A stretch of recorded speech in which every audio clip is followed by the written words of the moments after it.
ಹರೇ ಕೃಷ್ಣ. ಹರೇ ಕೃಷ್ಣ. ದಯವಿಟ್ಟು ಎಲ್ಲ ಮೊದಲು ಆಚಾರ್ಯ ಪ್ರಾರ್ಥನಾ ಮಂತ್ರವನ್ನ ಹೇಳಿ.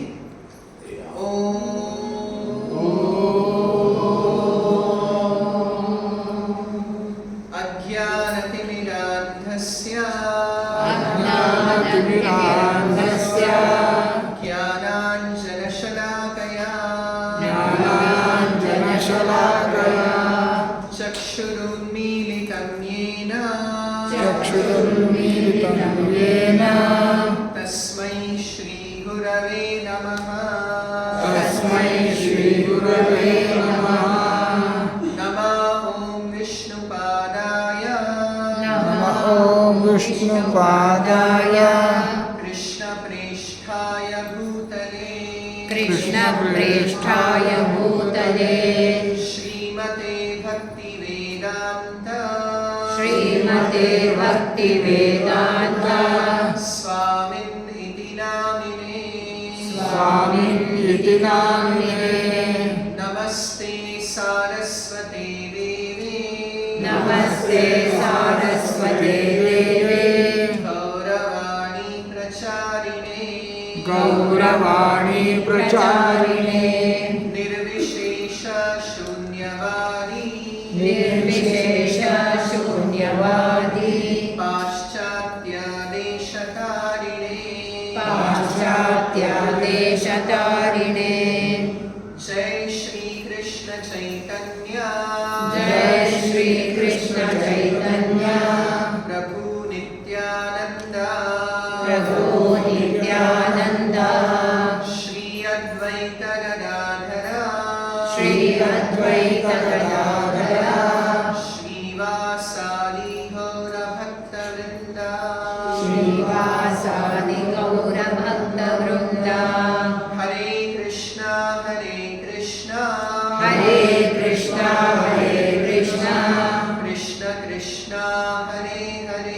ಕೃಷ್ಣ ಕೃಷ್ಣ ಹರೇ ಹರೇ ಹರೇ ರಾಮ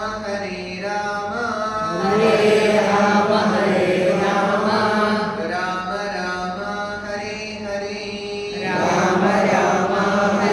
ಹರೇ. ಮತ್ತೊಮ್ಮೆ ಎಲ್ಲರೂ ಕೈ ಮೇಲೆತ್ತಿ ಶರಣಾಗತಿ ಭಾವದಲ್ಲಿ ಎಲ್ಲ ಹೇಳಿ. ಹರೇ ಕೃಷ್ಣ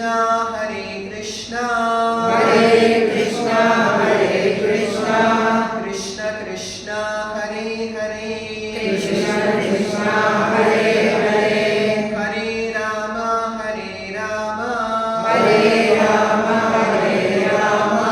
ರಾಮ ರಾಮ ಹರೇ ಹರೇ.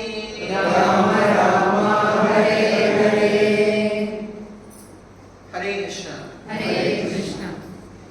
ಭಗವಂತನ ನಾಮ ಸ್ಮರಣೆಯಲ್ಲಿ, ನಾಮ ಜಪದಲ್ಲಿ ಎಷ್ಟು ಅದ್ಭುತವಾದಂತಹ ಶಕ್ತಿ ಇದೆ ಅಂತಂದ್ರೆ, ಎಲ್ಲರಿಗೂ ವಾಲ್ಮೀಕಿ ಋಷಿಗಳ ಹಿಂದಿನ ಪೂರ್ವ ಜೀವನದ ಜ್ಞಾತವಾಗಿದ್ರೆ ಅವರು ಒಬ್ಬ ಡಕಾಯತರಾಗಿದ್ದರು. ಅವರ ಹೆಸರಾಗಿದ್ದು ದಸ್ಯೂರ್ ರತ್ನಾಕರ ಅಂತ. ಅವರನ್ನ ನಾರದ ಮಹರ್ಷಿಗಳು ಸಂದರ್ಶನ ಮಾಡಿದಾಗ ಹೇಳ್ತಾನೆ, ಎಂತಹ ನೀಚ ದುಷ್ಕೃತ್ಯರಲ್ಲಿ ನೀನು ತೊಡಗಿದ್ದೀಯ. ಅವನನ್ನ ಉದ್ಧಾರ ಮಾಡಲಿಕ್ಕೆ ನಾರದರು ಅಪಾರ ಕೃಪೆಯಿಂದ ಅವನಿಗೆ ರಾಮ ತಾರಕ ಮಂತ್ರವನ್ನ ಹೇಳ್ತಾರೆ. ನೀನು ರಾಮ ಮಂತ್ರವನ್ನ ಹೇಳು, ನೀನು ಮಾಡಿರುವಂತಹ ಸಮಸ್ತ ಪಾಪಗಳೆಲ್ಲ ನಾಶವಾಗಿ ಹೋಗುತ್ತೆ ಅಂತ. ಆದರೆ ಈ ಪಾಪಿ ದುಷ್ಟನಿಗೆ ಅವನ ನಾಲಿಗೆ ಮೇಲೆ ರಾಮ ಎನ್ನುವ 2 ಅಕ್ಷರ ಬರಲ್ಲ. ಅಷ್ಟು ಅವನು ಪಾಪಿಯಾಗಿದ್ದ. ಕೊನೆಯಲ್ಲಿ ನಾರದರು ಯೋಚನೆ ಮಾಡ್ತಾರೆ, ಏನ್ ಮಾಡ್ಬೇಕು ಇವನ್ನ ಅಂತ, ಹೇಗೆ ಇವನ ಉದ್ಧಾರ ಸಾಧ್ಯವಾಗುತ್ತೆ ಅಂತ. ಕೊನೆಯಲ್ಲಿ ಹೇಳ್ತಾನೆ, ಆಯ್ತು ನೀನು ಮರ ಅಂತ 3 ಬಾರಿ ಹೇಳುವಂತ. ಆ ಮರ ಹೇಳೋದ್ರಲ್ಲಿ ರಾಮರು ಬಂತು. ಅದರಿಂದ ಕೇವಲ ಅಪರೋಕ್ಷವಾಗಿಯೂ ಭಗವಂತನ ನಾಮ ಅವನ ನಾಲಿಗೆಯ ಮೇಲೆ ಬಂದಾಗ ಅವನ ಉದ್ಧಾರ ಆಗುತ್ತೆ. ದಸ್ಯು ರತ್ನಾಕರ ಕ್ರಮೇಣವಾಗಿ ವಾಲ್ಮೀಕಿ ಆಗ್ತಾರೆ. ನಾವು ಕೆಲವೊಂದು ನಿಮಿಷ ಭಗವಂತನ ನಾಮ ಸಂಕೀರ್ತನೆಯನ್ನ ಮಾಡೋಣ. ಹರೇ ಕೃಷ್ಣ ಹರೇ ಕೃಷ್ಣ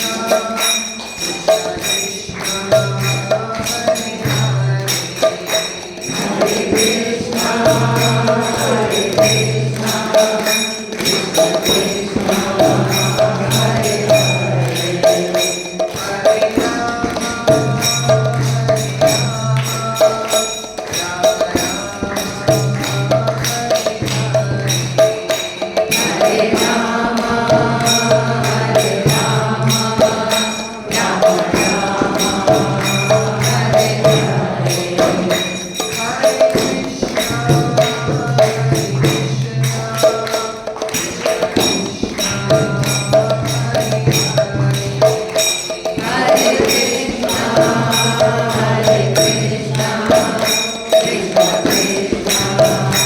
ಹರೇ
ನಮೋ ಭಗವತೆ ವಾಸುದೇವಾಯ. ಓಂ ನಮೋ ಭಗವತೆ ವಾಸುದೇವಾಯ. ಓಂ ನಮೋ ಭಗವತೆ ವಾಸುದೇವಾಯ. ಓಂ ನಮೋ ಭಗವತೆ ವಾಸುದೇವಾಯ. ಓಂ ನಮೋ ಭಗವತೆ ವಾಸುದೇವಾಯ. ಓಂ ನಮೋ ಭಗವತೆ ವಾಸುದೇವಾಯ. ನಾರಾಯಣಂ ನಮಸ್ಕೃತ್ಯ ನಾರಾಯಣಂ ನಮಸ್ಕೃತ್ಯ ನರಂ ಚೈವ ನರೋತ್ತಮಂ ನರಂ ಚೈವ ನರೋತ್ತಮಂ ದೇವೀಂ ಸರಸ್ವತೀಂ ವ್ಯಾಸಂ ದೇವೀಂ ಸರಸ್ವತೀಂ ವ್ಯಾಸಂ ತತೋ ಜಯಮುದೀರಯೇ. ತತೋ ಜಯಮುದೀರಯೇತ್. ನಷ್ಟಪ್ರಾಯೇಷು ಭದ್ರೇಷು ನಷ್ಟಪ್ರಾಯೇಷು ಭದ್ರೇಷು ನಿತ್ಯಂ ಭಾಗವತ ಸೇವಯಾ ನಿತ್ಯಂ ಭಾಗವತ ಸೇವಯಾ ಭಗವತಿ ಉತ್ತಮ ಶ್ಲೋಕೆ ಭಗವತಿ ಉತ್ತಮ ಶ್ಲೋಕೆ ಭಕ್ತಿರ್ಭವತಿ ನೈಷ್ಠಿಕೀ. ಭಕ್ತಿರ್ಭವತಿ ನೈಷ್ಠಿಕೀ. ಹರೇ ಕೃಷ್ಣ. ಹರೇ ಕೃಷ್ಣ. ನಾವೆಲ್ಲರೂ ಇವತ್ತು ಶ್ರೀಮದ್ ಭಗವದ್ಗೀತೆಯ 5ನೇ ಅಧ್ಯಾಯದ ವ್ಯಾಖ್ಯಾನವನ್ನ ಅರ್ಥ ಮಾಡ್ಕೊಳ್ಳಿಕ್ಕೆ ಪ್ರಯತ್ನ ಮಾಡೋಣ. ಶ್ರೀಮದ್ ಭಗವದ್ಗೀತೆಯ ಪಂಚಮ 5ನೇ ಅಧ್ಯಾಯದ ಶೀರ್ಷಿಕೆಯಾಗಿದೆ ಕರ್ಮ ಸನ್ಯಾಸ ಯೋಗ. ಇದರಲ್ಲಿ ಒಟ್ಟು 29 ಶ್ಲೋಕಗಳಿವೆ. ಭಗವದ್ಗೀತೆಯ 3ನೇ ಅಧ್ಯಾಯದ ಶೀರ್ಷಿಕೆ ಕರ್ಮಯೋಗ, 4ನೇ ಅಧ್ಯಾಯದ ಶೀರ್ಷಿಕೆ ಜ್ಞಾನ ಕರ್ಮ ಸನ್ಯಾಸ ಯೋಗ ಹಾಗೂ 5ನೇ ಅಧ್ಯಾಯದ ಶೀರ್ಷಿಕೆ ಕರ್ಮ ಸನ್ಯಾಸ ಯೋಗ ಅಂತ. 5ನೇ ಅಧ್ಯಾಯದ ಪ್ರಾರಂಭದಲ್ಲೂ ಅರ್ಜುನ ಕೃಷ್ಣನಿಗೆ ಪ್ರಶ್ನೆಯನ್ನ ಕೇಳ್ತಾನೆ.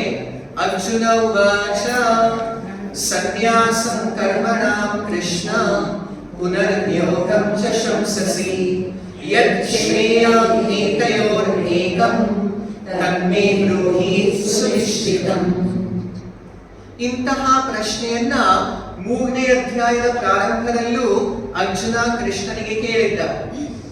ವ್ಯಾಮಿಶ್ರೇಣೈವ ವಾಕ್ಯೇನ ಬುದ್ಧಿಂ ಮೋಹಯಸೀವ ಮೇ ತದ್ ಏಕಂ ವದ ನಿಶ್ಚಿತ್ಯ ಯೇನ ಶ್ರೇಯೋಹಮಾಪ್ನುಯಾಮ್.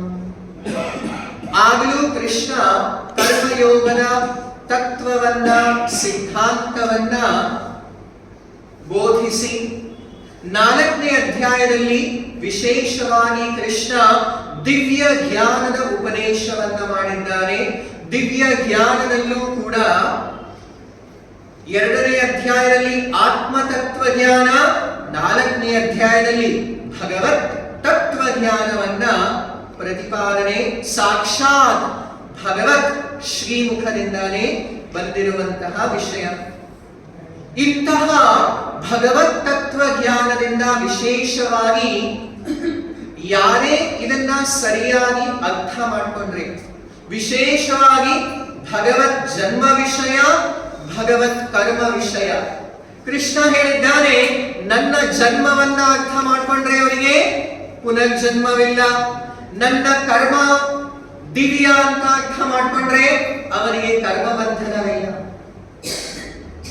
ಜ್ಞಾನದ ಮಹತ್ವವನ್ನ ಹೇಳಿ 4ನೇ ಅಧ್ಯಾಯದ ಅಂತಿಮ ಶ್ಲೋಕದಲ್ಲಿ ಮತ್ತೆ ಕೃಷ್ಣ ಹೇಳ್ತಾನೆ, ನೀನು ತಸ್ಮಾತ್ ಅಜ್ಞಾನ ಸಂಭೂತಂ ಹೃತ್ಸ್ಥಂ ಜಿಜ್ಞಾನಾಸಿನಾತ್ಮನಃ. ನೀನು ಜ್ಞಾನ ಎಂಬುವ ಅಸಿ ಅಥವಾ ಖಡ್ಗದಿಂದ, ಕತ್ತಿಯಿಂದ ಅಜ್ಞಾನವನ್ನ ಕತ್ತರಿಸಿ ಆತಿಷ್ಠೋತ್ತಿಷ್ಠ ಭಾರತ, ನೀನು ಎದ್ದಿಟ್ಕೊಂಡು ಯುದ್ಧ ಮಾಡುವಂತ. ಮತ್ತೆ ಅರ್ಜುನನಿಗೆ ಸಂಶಯ. ಕೃಷ್ಣ, ನೀನು ಜ್ಞಾನ ಯೋಗವನ್ನ ಹೇಳಿದ್ದೀಯಾ, ಪ್ರತಿಪಾದನೆ ಮಾಡಿದ್ದೀಯಾ, ನೀನು ಭಗವದ್ ಜ್ಞಾನವನ್ನ ಸರಿಯಾಗಿ ಅರಿತುಕೊಂಡು ಪರಮಗತಿಯನ್ನ ಪಡಿ ಅಂತ ಹೇಳಿಬಿಟ್ಟು ಮತ್ತೆ ಜ್ಞಾನದ ಕತ್ತಿಯಿಂದ ಅಜ್ಞಾನವನ್ನ ಸೀಳಿ ಎದ್ದು ನಿಂತ್ಕೊಂಡು ಯುದ್ಧ ಮಾಡುವಂತ. ನಾನು ಜ್ಞಾನ ಯೋಗ ಮಾಡ್ಲೋ ಯುದ್ಧ ಮಾಡ್ಲೋ? ಅಂತ ಮತ್ತೆ ಅರ್ಜುನನ ಸಂಶಯ ಆಗುತ್ತೆ.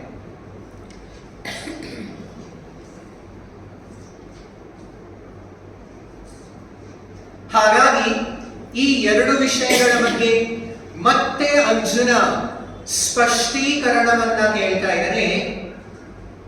ಸನ್ಯಾಸಂ ಕರ್ಮಣಾಂ ಕೃಷ್ಣ, ಸನ್ಯಾಸ ಮತ್ತೆ ಕರ್ಮ. ಅರ್ಜುನನ ಮನಸ್ಸಿನಲ್ಲಿ ಇನ್ನೂ ಒಂದು ಭಾವನೆ ಇರೋದು ಜ್ಞಾನಯೋಗ ಅಥವಾ ಕರ್ಮ ಫಲತ್ಯಾಗ ಅಂದ್ರೆ ಕರ್ಮ ತ್ಯಾಗ ಅಂತ, ಕರ್ಮ ಸನ್ಯಾಸ ಅಂತ. ಮತ್ತೆ ಮತ್ತೆ ಕೃಷ್ಣ ಹೇಳ್ತಿರೋದು ಕರ್ಮ ಫಲ ತ್ಯಾಗವನ್ನ ಮಾಡಬೇಕು, ಕರ್ಮವನ್ನ ತ್ಯಾಗ ಮಾಡಬಾರದು ಅಂತ. ವಿಶೇಷವಾಗಿ ಕರ್ಮಯೋಗದ ಹಂತದಲ್ಲಿ ಕರ್ಮ ಪೂರಕೇನ, ಕರ್ಮದಿಂದಲೇ ನಾವು ಯೋಗ ಸಾಧನೆಯನ್ನ ಮಾಡಿ ನಾವು ಪರಮಗತಿಯನ್ನ ಪಡೆಯುವ ಅವಕಾಶವಿದೆ. ಆದರೆ ಜನಸಾಮಾನ್ಯರಿಗೆ ಇಂತಹ ಭಾವನೆ ಇದ್ದೇ ಇದೆ. ನಾವು ಯೋಗ ಸಾಧನೆ ಮಾಡಲಿಕ್ಕೆ ಲೌಕಿಕ ಕರ್ಮಗಳ ತ್ಯಾಗವನ್ನ ಮಾಡಬೇಕು ಅಂತ. ಹಾಗಾಗಿ ಅರ್ಜುನ ಮತ್ತೆ ಈ ಪ್ರಶ್ನೆಯನ್ನ ಕೇಳ್ತಾ ಇದ್ದಾರೆ. ಅದಕ್ಕೆ ಉತ್ತರವಾಗಿ ನಮ್ಮ ಭಗವಂತ ಏನೋ ಒಂದ್ಸತಿ ಹೇಳಿದ್ ಗೊತ್ತಾಗಲ್ವಾ ಅಂತ ಹೇಳಿಲ್ಲ. ಗುರುಗಳು ಒಬ್ಬ ಶಿಷ್ಯ ಪ್ರಾಮಾಣಿಕವಾಗಿ ಒಂದು ಸತಿಯಲ್ಲ 10 ಸತಿ ಪ್ರಶ್ನೆ ಕೇಳಿದ್ರು ಅವನ ಸಂಶಯವನ್ನ ಹೋಗಲಾಡಿಸೋ ತನಕ ಅವರು ಕೂಡ ಪ್ರಾಮಾಣಿಕವಾಗಿ ಅವನನ್ನ ಅರ್ಥೈಸ್ಲಿಕ್ಕೆ ಗುರುಗಳು ಪ್ರಯತ್ನ ಮಾಡ್ತಾರೆ. ಇದು ಗುರು ಶಿಷ್ಯರ ಒಂದು ಸಂಬಂಧ. ಅರ್ಜುನ ಮತ್ತೆ ಸಂಶಯದಲ್ಲಿದ್ದಾರೆ. ಅದೇ ಒಂದು ವಿಷಯದಲ್ಲಿ ಕೃಷ್ಣ ಮತ್ತೆ ಬೇರೆ ಒಂದು ದೃಷ್ಟಿಕೋನದಿಂದ ಅರ್ಜುನನ ಸಂಶಯವನ್ನ ದೂರ ಮಾಡಲಿಕ್ಕೆ ಪ್ರಯತ್ನ ಮಾಡ್ತಾನೆ.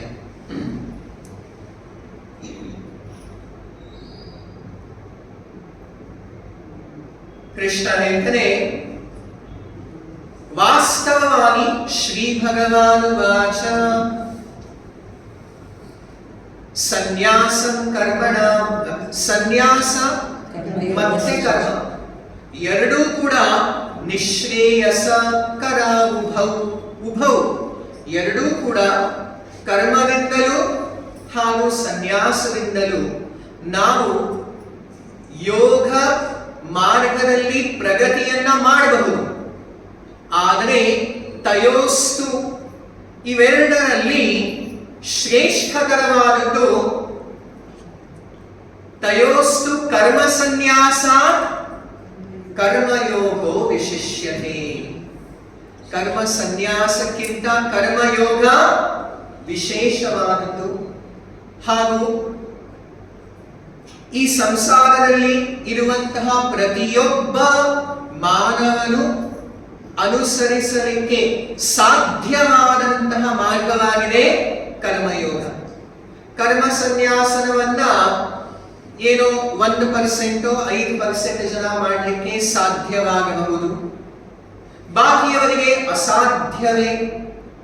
ಹಾಗಾಗಿ ಕರ್ಮ ಸನ್ಯಾಸಕ್ಕಿಂತ ಕರ್ಮಯೋಗ ವಿಶಿಷ್ಟವಾದದ್ದು. ಸಾಂಖ್ಯ ಯೋಗೌ ಪೃಥಕ್ ಬಾಲಾಃ ಪ್ರವದಂತಿ ನ ಪಂಡಿತಾಃ.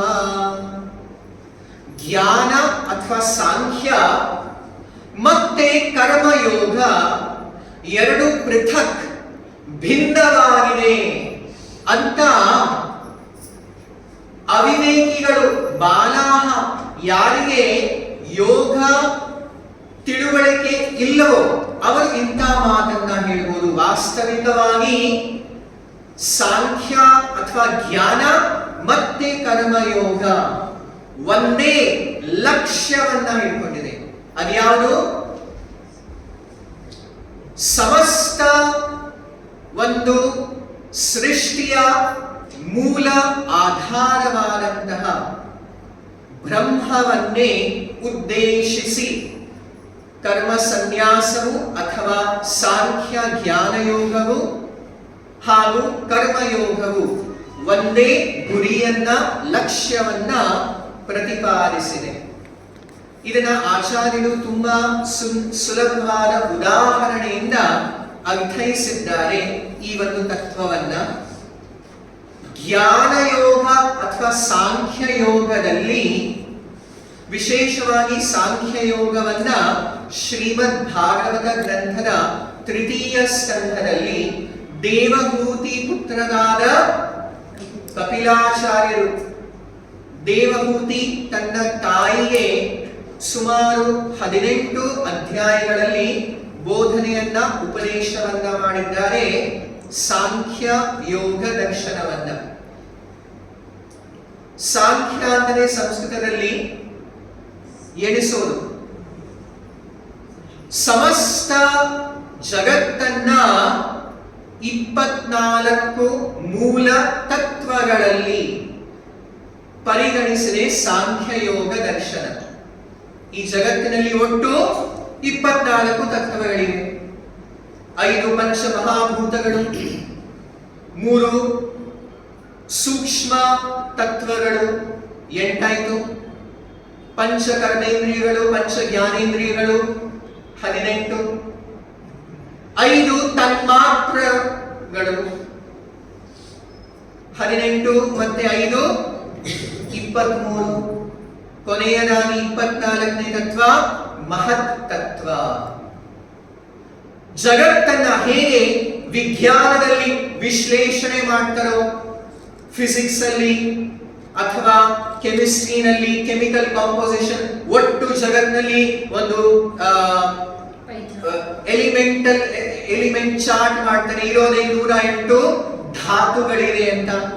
ಅದೇ ತರಹ ಸಾಂಖ್ಯ ಯೋಗ ದರ್ಶನದಲ್ಲಿ ಇಂತಹ ವಿಶ್ಲೇಷಣೆ ಬರುತ್ತೆ. 24 ತತ್ವಗಳಿವೆ ಈ ಜಗತ್ತಿನಲ್ಲಿ. ಆದರೆ ಕೊನೆಯಲ್ಲಿ ಇವೆಲ್ಲ ವಿಚಾರ ಮಾಡಿದ ನಂತರ ಇನ್ನೂ ಒಂದು ವಿಚಾರ ಉಳಿಯುತ್ತೆ. ಈ 24 ತತ್ವಗಳಲ್ಲೂ ಎಲ್ಲೂ ಕೂಡ ಚೇತನೆ, ಪ್ರಜ್ಞೆ ಇಲ್ಲ. ಕೊನೆಯದಾಗಿ ಅನ್ವೇಷಣೆ ಮಾಡಲಾಗುತ್ತೆ. ಹೌದು, 25ನೇ ತತ್ವ ಚೇತನೆ, ಆತ್ಮ ಅಂತ. ಆದರೆ ಜೀವ, ಜಡ ಇವೆರಡರ ಸೃಷ್ಟಿಕರ್ತ ಈಶ್ವರ, ನಿಯಾಮಕ ಇನ್ನೂ ಅತೀತರಾಗಿದ್ದಾರೆ ಅಂತ ಸಾಂಖ್ಯ ಯೋಗ ದರ್ಶನದಲ್ಲಿ ಬರುವಂತಹ ಅಂತಿಮ 26ನೇ ತತ್ವ ಈಶ್ವರ ತತ್ವ, ಭಗವತ್ ತತ್ವ. ಇದು ಸಾಂಖ್ಯ ಯೋಗ ದರ್ಶನ. ಅದೇ ಮೂಲತಃ ವೈಜ್ಞಾನಿಕವಾಗಿ ನಾವು ಜಗತ್ತಿನ ಮೂಲ ಆಧಾರವನ್ನ ಅನ್ವೇಷಣೆ ಮಾಡೋದೇ ಸಾಂಖ್ಯ ಯೋಗ. ಆಚಾರ್ಯರು ಹೇಳಿದ್ದಾರೆ, ಒಂದು ಮಾರ್ಗ ಜ್ಞಾನ ಯೋಗ ಅಥವಾ ಸಾಂಖ್ಯ ಯೋಗವಾಗಿದೆ. ಒಂದು ವೃಕ್ಷದ ಮೂಲವನ್ನ ಅನ್ವೇಷಣೆ ಮಾಡೋದು. ಕರ್ಮಯೋಗದ ಸಿದ್ಧಾಂತವಾಗಿದೆ, ಸಮಸ್ತ ಕರ್ಮಗಳಿಂದ ಆ ಮೂಲತತ್ವನಾದ ಪರಬ್ರಹ್ಮ ಭಗವಂತನ ಸೇವೆಯನ್ನ, ಅವನಿಗೆ ಸಮರ್ಪಣೆಯನ್ನ ಮಾಡುವುದು. ಅಥವಾ ಒಂದು ಯೋಗ ಮಾರ್ಗವಾಗಿದೆ, ಆ ಒಂದು ವೃಕ್ಷದ ಮೂಲವನ್ನ ಕಂಡುಹಿಡಿಯೋದು. ಇನ್ನೊಂದು ಮಾರ್ಗವಾಗಿದೆ, ಅದೇ ಮೂಲವನ್ನ ನೀರನ್ನ ಹಾಕೋದು. ಎರಡರ ಲಕ್ಷ್ಯ, ಗುರಿ ಒಂದೇ ಆಗಿದೆ. ಹೀಗೆ ಕೃಷ್ಣನು ಹೇಳ್ತಾನೆ, ಸಾಂಖ್ಯಯೋಗವು ಪೃಥಕ್ ಬಾಲಾಃ ಪ್ರವದತ್ತೀನ ಪಂಡಿತಾಃ ಏಕಂ ಅಪಿ ಆಸ್ಥಿತ ಸಮ್ಯಕ್ ಉಭಯೋರ್ವಿಂದತೆ ಫಲಂ ಯತ್ ಸಾಂಖ್ಯೇರ್ ಪ್ರಾಪ್ಯತೆ ಸ್ಥಾನಂ ತದ್ಯೋಗೈರ್ ಅಪಿ ಗಮ್ಯತೆ ಏಕಂ ಸಾಂಖ್ಯಂ ಚ ಯೋಗಂ ಚ ಯಃ ಪಶ್ಯತಿ ಸ ಪಶ್ಯತಿ.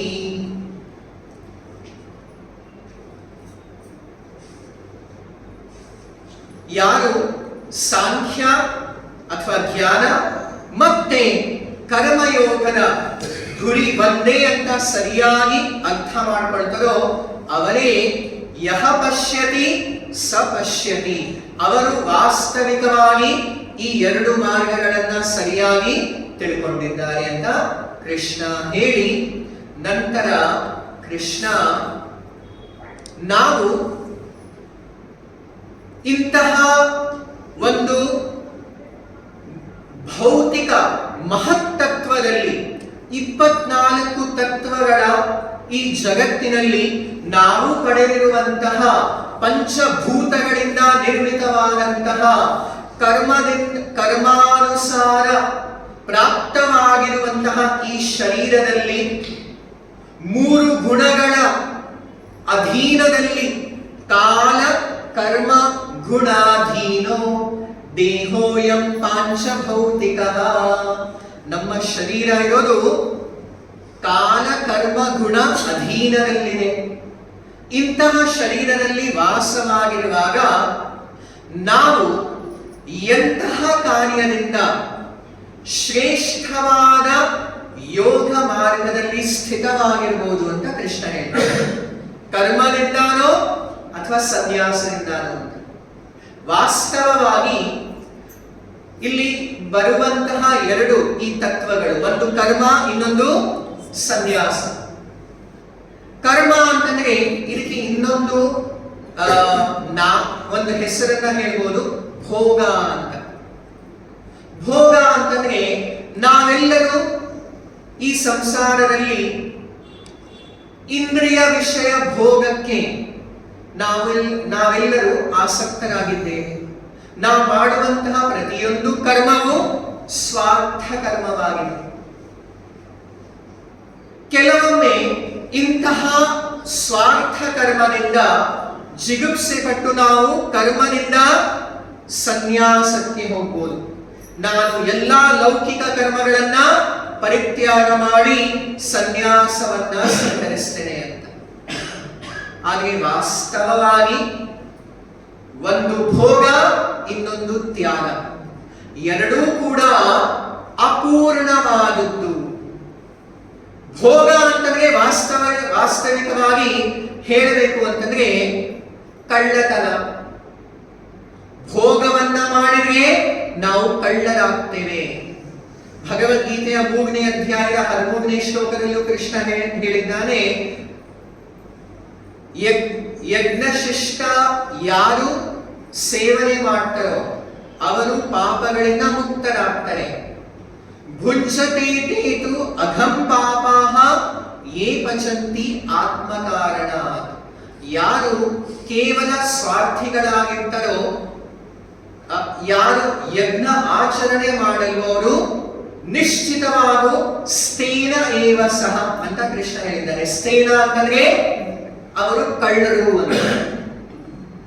ಈಗ ರಸ್ತೆಯಲ್ಲಿ ಯಾವಾಗಲೂ ಹೋಗುವಾಗ ದಾರಿಯಲ್ಲಿ ಒಂದು 500 ರೂಪಾಯಿ ನೋಟು ನಾವು ನೋಡಿದ್ರೆ ಬಿದ್ದಿರಬಹುದು.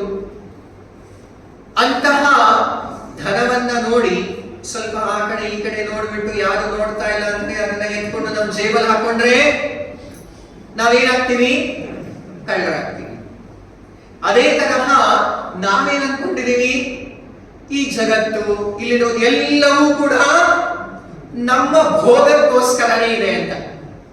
ವಿಶೇಷವಾಗಿ ಮಾನವರಷ್ಟು ಸ್ವಾರ್ಥಿಗಳಂತೂ ಇನ್ಯಾರೂ ಇಲ್ಲ. ನೀವು ಒಂದು ಮೂಟೆ ಅಕ್ಕಿ ಧಾನ್ಯವನ್ನ ರಸ್ತೆ ಮೇಲೆ ಹಾಕಿ ಅಲ್ಲೊಂದು 100 ಹಕ್ಕಿಗಳನ್ನ, ಪಕ್ಷಿಗಳನ್ನ, ಪಾರಿವಾಳಗಳನ್ನ ಬಿಟ್ರೆ ಅದಕ್ಕೆ ಎಷ್ಟು ಬೇಕೋ ತುತ್ತನ್ನ ತಿನ್ಕೊಂಡು ಹಾರ್ಕೊಂಡು ಹೋಗ್ಬಿಡುತ್ತೆ ಅಲ್ವಾ? ಮಾನವರನ್ನ ಒಂದು 10 ಮೂಟೆಯಲ್ಲಿ ಹಾಕಿದ್ರೆ ಒಬ್ಬನೇ ಯಾರೋ ಒಂದು ಬೇರೆ ಎಲ್ಲರನ್ನು ಹಿಂದೆ ತಳ್ಳಿ ಆ 10 ಮೂಟೆನ ಅವನೇ ಎತ್ಕೊಂಡು ಹೋಗ್ತಾನೆ, ಬಾಕಿ ಯಾರಿಗೆ ಕೊಡೋದಿಲ್ಲ. ಮಾನವ ತುಂಬಾನೇ ಅನ್ಕೊಂಡಿದ್ದಾನೆ ಎಲ್ಲವೂ ಇರೋದು ಈ ಜಗತ್ತಿನಲ್ಲಿ ನನ್ನ ಭೋಗ್ಯ ವಿಷಯವಾಗಿದೆ ಅಂತ, ನನ್ನ ಭೋಗಕ್ಕೋಸ್ಕರ ಇದೆ ಅಂತ. ಯಾಕೆ ಇದು ಎಲ್ಲಿಂದ ಬಂತು? ಎಲ್ಲಿಂದಾನೋ ಬಂತು ಬಿಡಿ ಅಂತ ಯಾರ್ದೋ ಅಂತ ಅರ್ಥನ ಮಾಡ್ಕೊಳ್ಳಿಕ್ಕೆ ಹೋಗಲ್ಲ.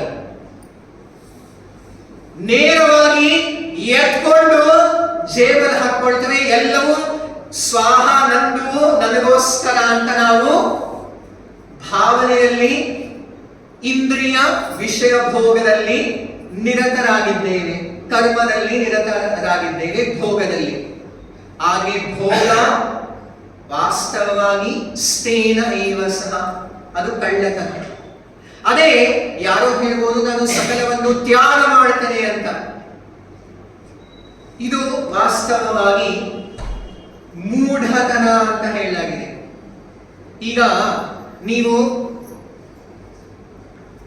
ಎವೆನ್ಯೂ ರೋಡಿಗೆ ಹೋಗ್ಬಿಟ್ಟು ನಾನು ಇವತ್ತಿನಿಂದ ಇಲ್ಲಿರುವಂತಹ ಎಲ್ಲಾ ಚಿನ್ನ ಆಭರಣಗಳನ್ನ ತ್ಯಾಗ ಮಾಡ್ತೇನೆ. ನೀವು RBI ಇದೆ ಅಲ್ವಾ, ರಿಸರ್ವ್ ಬ್ಯಾಂಕ್ ಆಫ್ ಇಂಡಿಯಾ, ಅದರ ಮುಂದೆ ಹೋಗ್ಬಿಟ್ಟು ಇವತ್ತಿನಿಂದ ನಾನು ಇಲ್ಲಿರುವಂತಹ ಸಮಸ್ತ ಧನರಾಶಿಯನ್ನ ತ್ಯಾಗ ಮಾಡ್ತೇನೆ ಅಂತಂದ್ರೆ ನೀವೆಲ್ಲ ನಗಾಡ್ತಾರಲ್ವಾ, ನೀವೇ ಹುಚ್ಚಿಡಿದ ಅಂತ. ಅಲ್ಲಿರುವ ಚಿನ್ನ ಅಥವಾ ಹಣ ಸಂಪತ್ತು ನಿಮ್ದ? ನಿಮ್ಮ ಸ್ವತ್ತು ಇಲ್ಲದೆ ಇರೋದನ್ನ ನೀವು ತ್ಯಾಗ ಮಾಡ್ಲಿಕ್ಕೆ ಹೋದ್ರೆ ಅದು ಮೂರ್ಖತನ ಆಗುತ್ತೆ. ಹಾಗಾಗಿ ವಾಸ್ತವಿಕವಾಗಿ ನಾವು ಏನನ್ನು ತ್ಯಾಗ ಮಾಡ್ಲಿಕ್ಕೆ ಸಾಧ್ಯವೇ ಇಲ್ಲ. ಯಾಕೆ ಅಂತಂದ್ರೆ ನನ್ನದು, ನಮ್ಮ ಸ್ವತ್ತು ಅನ್ನೋದು ಯಾವುದೂ ಇಲ್ಲ. ಹಾಗಾಗಿ ಕರ್ಮ ಸನ್ಯಾಸ ಹುಚ್ಚತನ, ಕರ್ಮ ಭೋಗ ಕಳ್ಳತನ. ಒಂದು ಕರ್ಮ ಭೋಗ ಕಳ್ಳತನವಾಯಿತು, ಕರ್ಮ ಸನ್ಯಾಸ ಹುಚ್ಚತನ ಆಯಿತು. ಮತ್ತೆ ಏನ್ ಮಾಡ್ಬೇಕು? ಯುಕ್ತರಾಗಬೇಕು.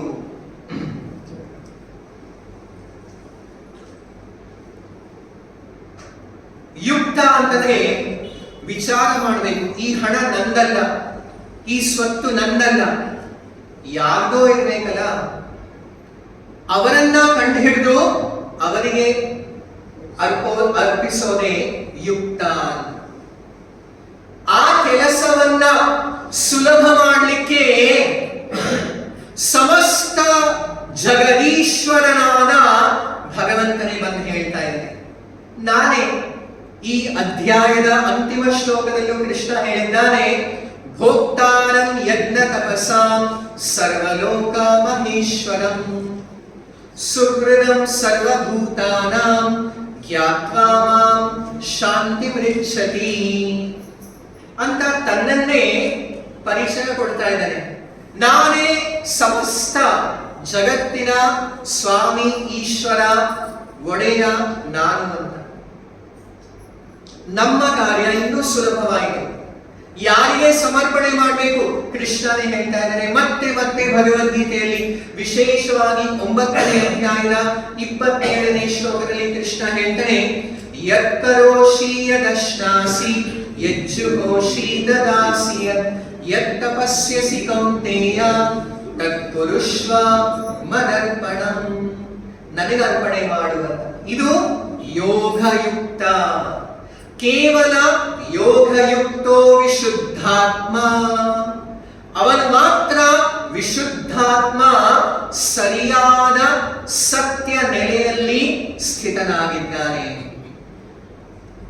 ಯೋಗಯುಕ್ತೋ ವಿಶುದ್ಧಾತ್ಮ ವಿಜಿತಾತ್ಮ ಜಿತೇಂದ್ರಿಯ ಸರ್ವಭೂತಾತ್ಮ ಭೂತಾತ್ಮ ಕುರ್ವನ್ ಅಪಿ ನ ಲಿಪ್ಯತೆ.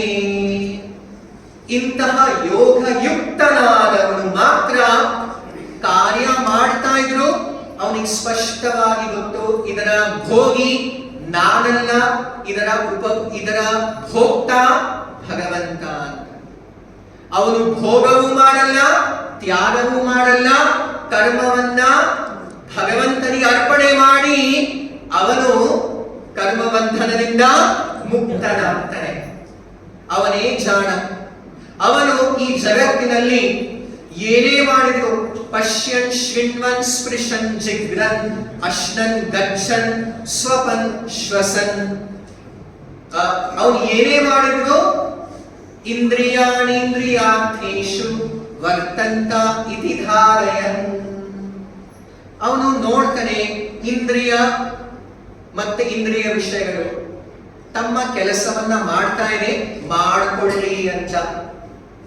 ಈಗ ಒಬ್ಬ ವಾಹನ ಚಾಲಕ ಚಾಲಕನನ್ನ ನೀವು ಹೇಳ್ಬಿಡಿ ಹೀಗೆ ಹೋಗಪ್ಪ ಅಂತ. ಆಮೇಲೆ ಆರಾಮಾಗಿ ಕೂತ್ಕೊಂಡು ನೀವು ಎಂಜಾಯ್ ದ ರೈಡ್ ಅಂತ ಹೇಳ್ತಾರಲ್ವಾ. ನೀವು ನಿಮ್ಮ ಪ್ರಯಾಣವನ್ನ ಕೇವಲ ಸಾಕ್ಷಿಯಾಗಿ, ಸಾಕ್ಷಿ ಅಂದ್ರೆ ವಿಟ್ನೆಸ್. ಹೌದ್ರಿ, ಈ ಶರೀರವೇ ನನ್ನ ವಾಹನ, ನನ್ನ ಕಾರು, ಅದರಲ್ಲಿ ನಾನು ಕೂತ್ಕೊಂಡಿದ್ದೇನೆ. ನಾನು ನನ್ನ ಶರೀರ ಎನ್ನುವ ವಾಹನದಿಂದ ಎಲ್ಲಿಗೆ ಹೋಗಬೇಕು? ಈ ಸಂಸಾರವನ್ನ ದಾಟಿ ಪರಮಧಾಮ ಭಗವದ್ಧಾಮವನ್ನ ಸೇರಬೇಕು. ನನ್ನ ಬುದ್ಧಿ, ಮನಸ್ಸು, ಇಂದ್ರಿಯ ಎಲ್ಲದಕ್ಕೂ ನಾನು ನಿರ್ದೇಶನವನ್ನ ಕೊಡ್ತೇನೆ. ನೀವೆಲ್ಲರೂ ಭಗವತ್ ವಿಷಯದಲ್ಲೇ ಸದಾ ನಿರತರಾಗಿರಿ ಅಂತ. ಮತ್ತೆ ಈ ಒಂದು ಶರೀರದ ಇನ್ನೇನೇನು ಚಟುವಟಿಕೆಗಳಿದೇನೋ ಅದು ತಾನಾಗಿ ಆಗ್ತಾ ಇರುತ್ತೆ. ನಾವು ಅದನ್ನ ಸಾಕ್ಷಿಯಾಗಿ ನೋಡ್ತೇವೆ. ಹೌದು, ನಮ್ಮ ಕಾರ್ ಹೀಗೆ ಹೋಗ್ತಾ ಇದೆ, ಹಾಗೆ ಹೋಗ್ತಾ ಇದೆ, ಫ್ಯೂಲ್ ಹಾಕ್ತಾ ಇದೆ, ನಾನು ಊಟ ಮಾಡ್ತಾ ಇದ್ದೀನಿ. ಊಟ ಮಾಡ್ತಾ ಇರೋದು ಆತ್ಮ ಮಾಡ್ತಾ ಇಲ್ಲ. ಆ ನನ್ನ ಶರೀರದ ಪೆಟ್ರೋಲ್ ಟ್ಯಾಂಕಿಗೆ ಏನೋ ಪೆಟ್ರೋಲ್ ಹಾಕ್ತಾ ಇದ್ದಾನೆ ಅಂತ ಅಷ್ಟೇ. ಆತ್ಮದ ಊಟವೇ, ಆಹಾರವೇ ಬೇರೆ. ಹೀಗೆ ನಮ್ಮ ಒಬ್ಬ ಯೋಗಯುಕ್ತ ವಿಶುದ್ಧಾತ್ಮನು ಅವನ ಈ ಲೌಕಿಕ ಅಸ್ತಿತ್ವದಲ್ಲಿ ಹೇಗೆ ಸಮಸ್ತ ಕರ್ಮ ಮಾಡ್ತಾನೋ, ಕರ್ಮ ಮುಕ್ತನಾಗಿರ್ತಾನೆ ಅಂತ ತುಂಬಾನೇ ಸುಂದರವಾಗಿ 5ನೇ ಅಧ್ಯಾಯದ 10ನೇ ಶ್ಲೋಕದಲ್ಲಿ ಕೃಷ್ಣ ವರ್ಣಿಸಿದ್ದಾನೆ. ಬ್ರಹ್ಮಣ್ಯಾಧಾಯ ಕರ್ಮಾಣಿ ಸಂಘಂ ತ್ಯಕ್ತ್ವಾ ಕರೋತಿ ಯಃ ಲಿಪ್ಯತೆ ನ ಸ ಪಾಪೇನ ಪದ್ಮಪತ್ರಂ ಇವಾಂಭಸ. ತುಂಬಾನೇ ಒಂದು ಸುಂದರವಾದಂತಹ ನಿರೂಪಣೆಯಿಂದ, ಒಂದು ಉದಾಹರಣೆಯಿಂದ ವರ್ಣಿಸಿದ್ದಾನೆ. ನಾವು ಸಮಸ್ತ ಕಾರ್ಯಗಳನ್ನ ಭಗವಂತನಿಗೆ ಅರ್ಪಿಸಿ ಬ್ರಹ್ಮಣ್ಯಾಧಾಯ ಕರ್ಮಾಣಿ ಸಂಘಂ ತ್ಯಕ್ತ್ವ, ಸಮಸ್ತ ಆಸಕ್ತಿಯನ್ನ ತ್ಯಜಿಸಿ ನಾವು ನಮ್ಮ ಕರ್ಮವನ್ನ ಮಾಡಿದ್ರೆ ಲಿಪ್ಯತೆ ನ ಸ ಪಾಪೇನ, ನಮಗೆ ಯಾವ ಪಾಪವು ಯಾವ ಕರ್ಮ ಬಂಧನವೂ ನಮಗೆ ಅಂಟ್ಕೊಳ್ಳಲ್ಲ. ಹೇಗೆ? ಪದ್ಮಪತ್ರಂ ಇವಾಂಭಸ. ಪದ್ಮ ಅಂದ್ರೆ ತಾವರೆ, ಪತ್ರ ಅಂದ್ರೆ ಎಲೆ. ಈಗ ತಾವರೆಯ ಎಲೆ ನೀವು ಈಗೆಲ್ಲ ನೋಡೋದು ತುಂಬಾ ಅಪರೂಪ ಆಗೋಗಿದೆ. ಹಳ್ಳಿಗಳಲ್ಲಿ, ಕೆರೆಗಳಲ್ಲಿ, ನಮ್ಮ ಕರ್ನಾಟಕದಲ್ಲಿ 100 ಹಳ್ಳಿಗಳ ಹೆಸರೇ ತಾವರೆ ಕೆರೆ ಅಂತ. ಈಗ ಹೋಗಿ ನೋಡಿದ್ರೆ ಕೆರೆನೂ ಇಲ್ಲ, ತಾವರೆನೂ ಇಲ್ಲ. ತಾವರೆ ಕೆರೆಯನ್ನ ನೋಡಿದ್ರೆ ಆ ತಾವರೆ ಕೆರೆಯಲ್ಲಿ ಬೆಳೆಯುವಂತಹ ತಾವರೆ ಎಲೆ ಕೊಚ್ಚೆಯಲ್ಲಿರುತ್ತೆ, ನೀರಿನಲ್ಲಿರುತ್ತೆ. ಅದ್ರ ಮೇಲೆ ನೀವು ನೀರು ಸುರಿದ್ರೂ ಕೂಡ ಒದ್ದೆ ಆಗಲ್ಲ. ನೀವು ಎಕ್ಸ್ಪರಿಮೆಂಟ್ ಮಾಡಿ ನೋಡಿ. ನೀವು ನೀರು ಹಾಕಿ ಅದರ ಮೇಲೆ ಹಾಗೆ ಸುಮ್ಮನೆ ಸೋಲ್ಕೊಂಡು ಹೋಗ್ಬಿಡುತ್ತೆ, ಅಂಟ್ಕೊಳ್ಳೋದೇ ಇಲ್ಲ, ನಿಲ್ಲೋದೇ ಇಲ್ಲ. ಆ ಎಲೆ ನೀರ್ ಮೇಲಿದ್ರೂ ಒದ್ದೆ ಆಗಲ್ಲ. ಅದೇ ತರ ನಾವು ಕೂಡ ಈ ಸಂಸಾರದಲ್ಲಿದ್ರೂ ಕೂಡ ಸಂಸಾರದ ಯಾವ ವಿಷಯಕ್ಕೂ ಅಂಟ್ಕೋಬಾರ್ದು, ಒದ್ದೆ ಆಗಬಾರ್ದು. ಇಲ್ಲಿರೋ ಎಲ್ಲ ಕೂಡ ಹೊಲಸೈತೆ. ಈಗ 3 ಗುಣಗಳಿವೆ, ಸತ್ವಗುಣ, ರಜೋಗುಣ, ತಮೋಗುಣ. 3ರಿಂದಾನು ನಾವು ಮುಕ್ತರಾಗಬೇಕು ಅಂತ ಹೇಳಲಾಗಿದೆ. ಇರೋದು ಪಾಪಕರ್ಮ, ಪುಣ್ಯ, 2ರಿಂದಾನು ನಾವು ಮುಕ್ತರಾಗಬೇಕು. ಪಾಪಕರ್ಮವಾಗಿರಲಿ ಅಥವಾ ಪುಣ್ಯಕರ್ಮವಾಗಿರಲಿ. ಈಗ ಒಂದು ಉದಾಹರಣೆ ಕೊಡ್ತಾರೆ.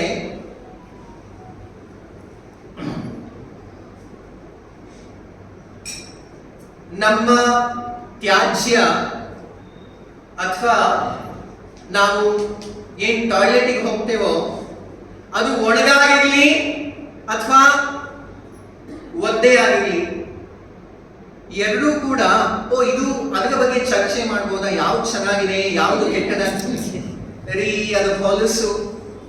ಅದೇ ತರಹ ಈ ಲೌಕಿಕ ಪಾಪ ಒಳ್ಳೆಯದು, ಪುಣ್ಯ ಎರಡೂ ಹೊಲಸೆ. ಈ ಜಗತ್ತೇ ಒಂದು ಕೊಚ್ಚೆ ಇದ್ದ ಹಾಗೆ, ಈ ಸಂಸಾರವೇ ಅಸಾರವಾಗಿದೆ. ಹಾಗಾಗಿ ಭಗವದ್ಗೀತೆಯಲ್ಲಿ ಯಾವಾಗಲೂ ಈ ಒಂದು ಸಂಸಾರದಿಂದ ನಿರ್ಲಿಪ್ತವಾಗಿರಬೇಕು, ಎಲ್ಲೂ ಕೂಡ ಅಂಟ್ಕೋಬಾರದು ಅಂತ ಹೇಳಲಾಗಿದೆ. ಯುಕ್ತಃ ಕರ್ಮಫಲಂ ತ್ಯಕ್ತ್ವಾ ಶಾಂತಿಮಾಪ್ನೋತಿ ನೈಷ್ಠಿಕೀಂ ಅಯುಕ್ತಃ ಕಾಮಕಾರೇಣ ಫಲೇ ಸಕ್ತೋ ನಿಬಧ್ಯತೆ. ಒಬ್ಬ ಯುಕ್ತ ಯಾವತ್ತು ಕರ್ಮಫಲಕ್ಕೆ ಆಸಕ್ತಿ ಇಲ್ಲದೇನೆ ಅವನು ಶಾಂತಿಯನ್ನ ಪಡಿತಾನೆ. ಅದೇ ಒಬ್ಬ ಅಯುಕ್ತನು ಯಾವಾಗಲೂ ಕರ್ಮಫಲಾಪೇಕ್ಷೆಯಿಂದ ಅಶಾಂತನೆಯಾಗಿರ್ತಾನೆ. ನಾವು ಹೇಗಿರಬೇಕು ಈ ಸಂಸಾರದಲ್ಲಿ ಅಂತ ಮತ್ತೆ ಕೃಷ್ಣ 13ನೇ ಶ್ಲೋಕದಲ್ಲಿ ಹೇಳ್ತಾನೆ, ಸರ್ವಕರ್ಮಾಣಿ ಮನಸ ಸನ್ಯಸ್ಯಾಸ್ತೆ ಸುಖಂ ವಶಿ ನವದ್ವಾರೇ ಪುರೇ ದೇಹಿ ನೈವ ಕುರ್ವನ್ ನ ಕಾರಯನ್.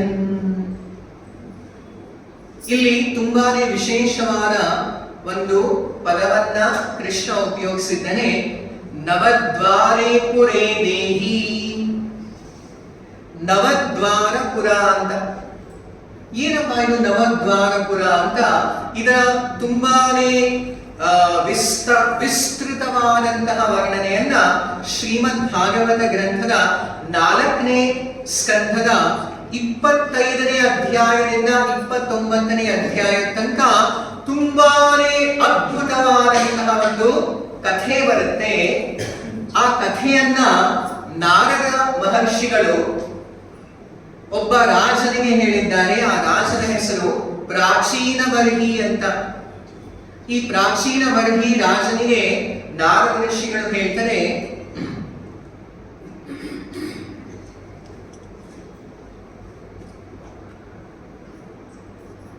ತುಂಬಾ ಪುರಾತನ ಕಾಲದಲ್ಲಿ ಒಬ್ಬ ರಾಜನಿದ್ದ.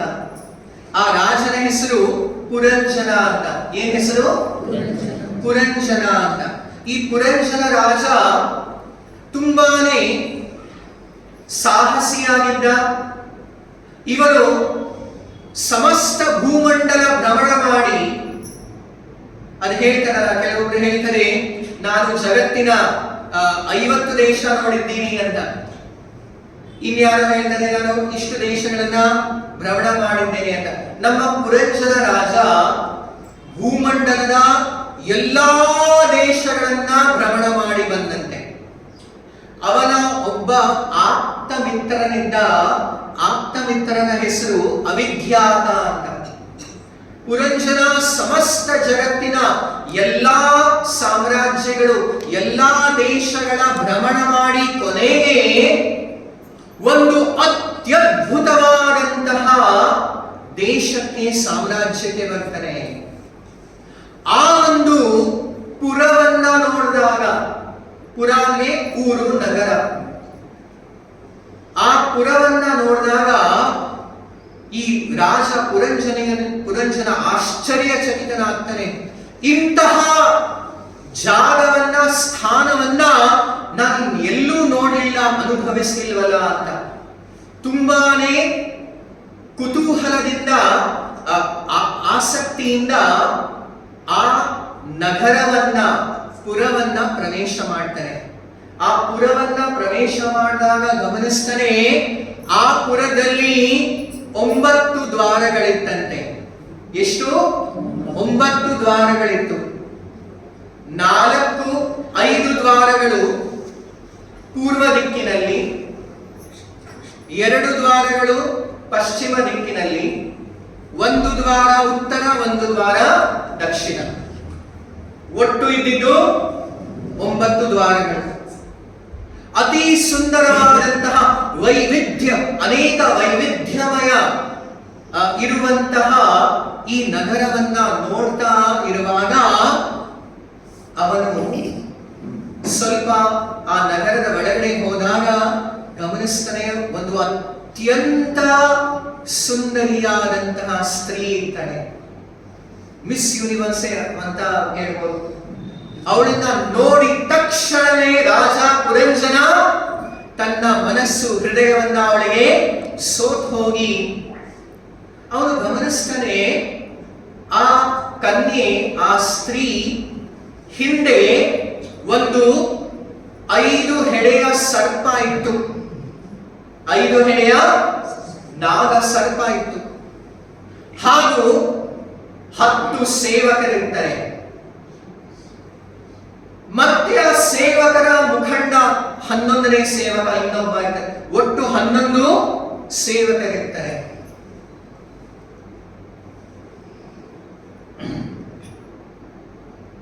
ಪುರಂಜನ ಅವಳ ಹತ್ರ ಹೋಗಿ ಪ್ರಸ್ತಾವವನ್ನ ಮಾಡ್ತಾನೆ, ದಯವಿಟ್ಟು ನನ್ನನ್ನ ಸ್ವೀಕರಿಸುವಂತ. ಅವಳ ಪರಿಚಯವನ್ನ ಕೇಳಿದಾಗ ಅವಳು ಹೇಳ್ತಾಳೆ, ನಾನು ಯಾರು ಅಂತ ನನಗೂ ಗೊತ್ತಿಲ್ಲ, ನಾನು ಈ ಊರಿನಲ್ಲಿ ವಾಸವಾಗಿದ್ದೇನೆ, ಇವರು ನನ್ನ ಸೇವಕರು 11 ಜನ, ಮತ್ತೆ ನನ್ನ ಸಂರಕ್ಷಕ ಈ ಹಾವು ಅಂತ. ಆಯ್ತು, ಅವೆಲ್ಲ ನನಗೆ ಆಗ್ಬೇಕು ಅಂತ ಪುರಂಜನ ಅವಳನ್ನ ಮದುವೆ ಆಗ್ತಾನೆ. ಮದುವೆಯಾದ ನಂತರ ದಿನೇ ದಿನೇ ಪುರಂಜನ ತನ್ನ ಪತ್ನಿಯ ಜೊತೆ ಅವನ ಆಸಕ್ತಿ, ಅವನ ಪ್ರೇಮ ಬಾಂಧವ್ಯ, ಪ್ರತಿ ದಿನವೂ ಅವನ ವ್ಯಾಮೋಹ ಹೆಚ್ಚು ಆಗಿ ಆಗಿ ಆಗಿ ಕ್ರಮೇಣವಾಗಿ ಅವಳು ಕೂತ್ಕೊಂಡಾಗ ಪುರಂಜನನು ಕೂತ್ಕೊಳ್ತಾನೆ, ಅವಳು ಎದ್ದು ನಿಂತ್ಕೊಂಡಾಗ ಇವನು ಎದ್ದು ನಿಂತ್ಕೊಳ್ತಾನೆ, ಅವಳು ಸುಖದಿಂದ ನಕ್ಕಾಗ ಇವನು ನಗಾಡ್ತಾನೆ, ಅವಳು ದುಃಖಿತಳಾದರೆ ಖಿನ್ನಳಾದರೆ ಇವನು ಕೂಡ ತುಂಬಾನೇ ದುಃಖಿತನಾಗ್ತಾ ಇದ್ದ. ಅವಳು ಏನೇನು ಮಾಡ್ತಾ ಇದ್ಲೋ ಇವನು ಅದನ್ನೇ ಮಾಡ್ತಾ ಇದ್ದ, ಅನುಸರಿಸ್ತಾ ಇದ್ದ. ಕಾಲ ಹೋಗ್ತಾ ಹೋಗ್ತಾ ಒಮ್ಮೆ ಆ ನವದ್ವಾರಪುರ ಅಥವಾ 9 ದ್ವಾರಗಳ ಪುರದ ಮೇಲೆ ಒಂದು ಭಯಂಕರ ಆಕ್ರಮಣವಾಗುತ್ತೆ ಶತ್ರುಗಳಿಂದ. ಆ ಶತ್ರುವಿನ ಹೆಸರು ಚಂಡವೇಗ ಅಂತ. ಚಂಡವೇಗನ ಜೊತೆ 720 ಸೈನಿಕರಿರ್ತಾರೆ. 360 ಸೈನಿಕರು ವೈಟ್ ಯೂನಿಫಾರ್ಮ್, ಇನ್ನು 360 ಸೈನಿಕರು ಬ್ಲಾಕ್ ಯೂನಿಫಾರ್ಮ್. ಟೋಟಲ್ 720 ಸೈನಿಕರ ಸೈನ್ಯನೊಡನೆ ಚಂಡವೇಗ ಈ ನವದ್ವಾರಪುರದ ಮೇಲೆ ಆಕ್ರಮಣವನ್ನ ಮಾಡಿ ಅಲ್ಲಿದ್ದಂತಹ ಎಲ್ಲಾ ಉದ್ಯಾನವನಗಳು, ಗೋಪುರಗಳು, ಅಲ್ಲಿದ್ದಂತಹ ಎಲ್ಲಾ ಕಟ್ಟಡಗಳನ್ನ ಕ್ರಮೇಣವಾಗಿ ಒಡಿಲಿಕ್ಕೆ, ಎಲ್ಲವನ್ನು ಧ್ವಂಸ ಮಾಡಲಿಕ್ಕೆ, ನಾಶ ಮಾಡಲಿಕ್ಕೆ ಶುರು ಮಾಡ್ತಾರೆ. ಆಗ ಈ ಊರಿನ ಸಂರಕ್ಷಕರಾದಂತಹ ಆ ಎಲ್ಲ 11 ಸೇವಕರು ಎಷ್ಟೇ ಪ್ರಯತ್ನ ಮಾಡಿದ್ರು ಸೋತು ಹೋಗ್ತಾರೆ. ಕೊನೆಯಲ್ಲಿ ಆ ಹಾವು ಪಂಚ 5 ಹೆಡೆಯ ಹಾವು, ಅದು ಕೂಡ ತುಂಬಾ ಪ್ರಯತ್ನ ಮಾಡಿ ಮಾಡಿ ಕೊನೆಯಲ್ಲಿ ಅದು ಕೂಡ ಪರಾಜಿತವಾಗಿ. ಸಾಮಾನ್ಯವಾಗಿ ಎಲ್ಲಾ ಕಥೆಗಳಲ್ಲೂ ಸ್ವಲ್ಪ ಹ್ಯಾಪಿ ಎಂಡಿಂಗ್ ಇರುತ್ತಲ್ವಾ?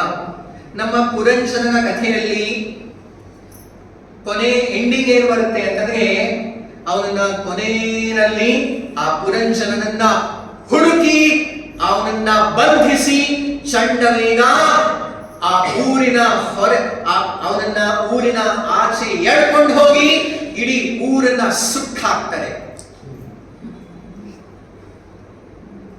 ಇದು ಯಾರ ಕಥೆ? ಪುರಂಜನನ ಕಥೆ. ಪುರಂಜನನ ಕಥೆನ. ಪುರಂಜನ ಯಾರು? ನಾನು, ನೀವು, ಪ್ರತಿಯೊಬ್ಬರು ಕೂಡ ಪುರಂಜನ. ಪುರ ಅಂತಂದ್ರೆ ಈ ದೇಹ, ಶರೀರ. ಜನ ಅಂತಂದ್ರೆ ಆ ಊರಿನಲ್ಲಿ ಶರೀರದಲ್ಲಿ ವಾಸವಾಗಿರುವಂತಹ ಆತ್ಮ. ನಮ್ಮೆಲ್ಲರಿಗೂ ಒಬ್ಬ ಅತ್ಯಂತ ಆಪ್ತ ಮಿತ್ರನಿದ್ದಾನೆ, ಅವನ ಹೆಸರು ಅವಿಖ್ಯಾತ. ಆತ್ಮನ ಜೊತೆ ಯಾರಿದ್ದಾರೆ? ಬೆಸ್ಟ್ ಫ್ರೆಂಡು ಪರಮಾತ್ಮ. ಅವನ ಕಡೆ ನಾವು ನೋಡ್ತಾ ಇಲ್ಲ. ನಾವು ದೇಶ ಮೇಲೆ ದೇಶ, ದೇಶ ಮೇಲೆ ದೇಶ ಭ್ರಮಣ ಮಾಡ್ತಾ ಇದೀವಿ ಅಂದ್ರೆ 84 ಲಕ್ಷ ಜೀವಯೋನಿಗಳಲ್ಲಿ ಪುನರ್ಜನ್ಮವನ್ನ ಪಡೆದು ಕೊನೆಯಲ್ಲಿ ನವದ್ವಾರಪುರ ಅಥವಾ ಮಾನವ ಜನ್ಮಕ್ಕೆ ಬರ್ತೇವೆ. ಎಲ್ಲಾ ದೇಶಗಳಲ್ಲೂ ಅಥವಾ ಎಲ್ಲಾ ಪಶು ಪಕ್ಷಿಗಳಲ್ಲೂ ಶ್ರೇಷ್ಠವಾದ ಊರು ಯಾವುದು? ಮಾನವ ಶರೀರ ಅಲ್ವಾ? ನಾವಿಲ್ಲಿ ಬಂದಿದ್ದೀವಿ ಅಂತಂದ್ರೆ ಎಲ್ಲಾ ಸೈಟ್ ಸೀಯಿಂಗ್ ಮಾಡಿ ಬಂದಿದ್ದೀವಿ. ಎಲ್ಲಾ ದೇಶಗಳನ್ನ, ಎಲ್ಲಾ ಪುರಗಳನ್ನ, ಎಲ್ಲಾ ಶರೀರಗಳನ್ನ ದಾಟ್ಕೊಂಡು ಮಾನವ ಜನ್ಮಕ್ಕೆ ಬರ್ತೇವೆ. ಪುರಂಜನ ಯಾರು? ಆತ್ಮ. ಈ 9 ದ್ವಾರದ ಪುರ ನಗರ ಯಾವುದು? ಈ ಶರೀರ. 5 ದ್ವಾರ ಪೂರ್ವ ದಿಕ್ಕಿನಲ್ಲಿ ಯಾವುದು? 2 ಕಣ್ಣು, 2 ನಾಸ್ಟ್ರಿಲ್ಸ್ ಮೂಗು, ಮತ್ತೆ ಬಾಯಿ.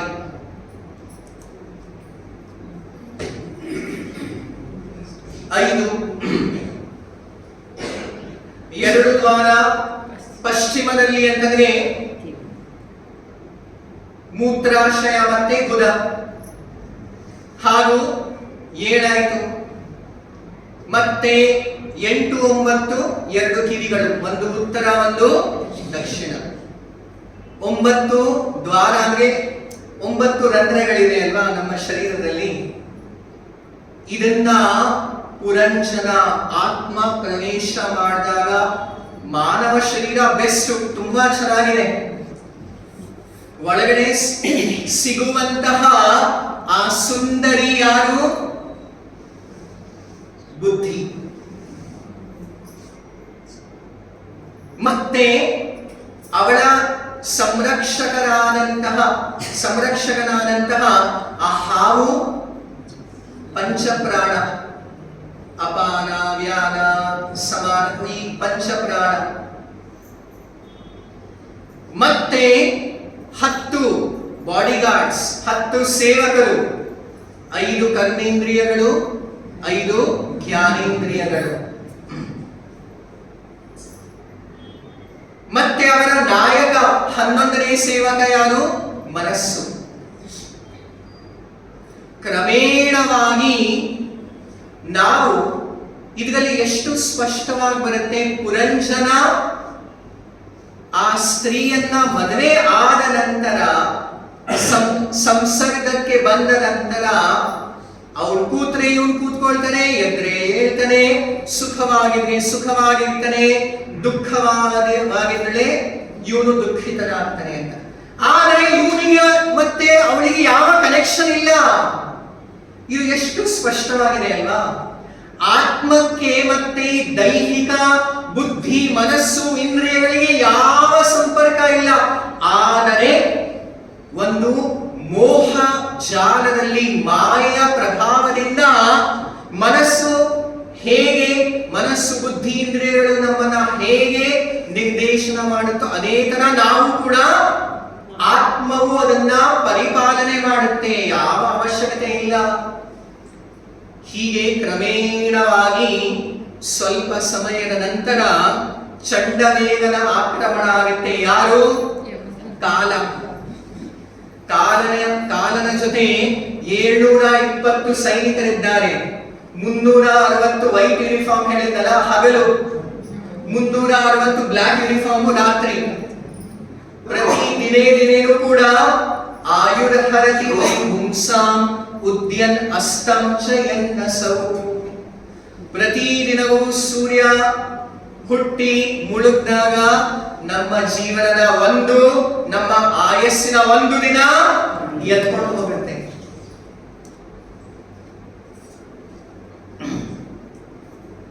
ದಿನೇ ದಿನೇ ಈ ಸೈನಿಕರು ನಮ್ಮ ಪುರದ ಮೇಲೆ, ನಮ್ಮ ನಗರದ ಮೇಲೆ, ನಮ್ಮ ಶರೀರದ ಮೇಲೆ ಆಕ್ರಮಣ ಮಾಡ್ತಾ ಇದ್ದಾರೆ. ಅದರಲ್ಲಿ ಇನ್ನೂ ತುಂಬಾ ವಿಸ್ತಾರವಾಗಿದೆ. ಕಾಲಕನ್ಯೆ, ಮೃತ್ಯು ಕನ್ಯೆಯನ್ನು ಬರ್ತಾಳೆ. ಅವರಿಗೆ 64 ಜನ ಮಕ್ಕಳು. 64 ರೋಗಗಳಂತೆ, 64 ಬೇರೆ ಬೇರೆ ಬಗೆಯ ಕಫ ವಾತ ಪಿತ್ತಜ ರೋಗಗಳಿವೆ. ಎಲ್ಲವೂ ಬಂದು ಈ ಊರಿನ ಮೇಲೆ, ಈ ಶರೀರದ ಮೇಲೆ ಆಕ್ರಮಣ ಮಾಡಿ ಕೊನೆಯಲ್ಲಿ ಅದನ್ನ ಸಂಪೂರ್ಣ ವಿನಾಶಗೊಳಿಸಿ ಉಳಿಯೋದು ಯಾರು? ಕೊನೆಯಲ್ಲಿ ಆತ್ಮ ಮಾತ್ರ, ಪುರಂಜನ ಮಾತ್ರ. ಬಾಕಿ ಎಲ್ಲವೂ ನಾಶವಾಗೋಗುತ್ತೆ. ಎಲ್ಲವೂ ಪಂಚಭೌತಿಕನೇ ಈ ಶರೀರ. ಕೊನೆಯಲ್ಲಿ ಈ ಪುರಂಜನನ್ನ ಹೊರ ಹೇಳ್ಕೊಂಡು ಈ ಶರೀರವನ್ನ ಸುಟ್ಟು ಹಾಕ್ತಾರೆ. ಈ ನಗರವನ್ನ ಸುಟ್ಟು ಹಾಕಿದರು.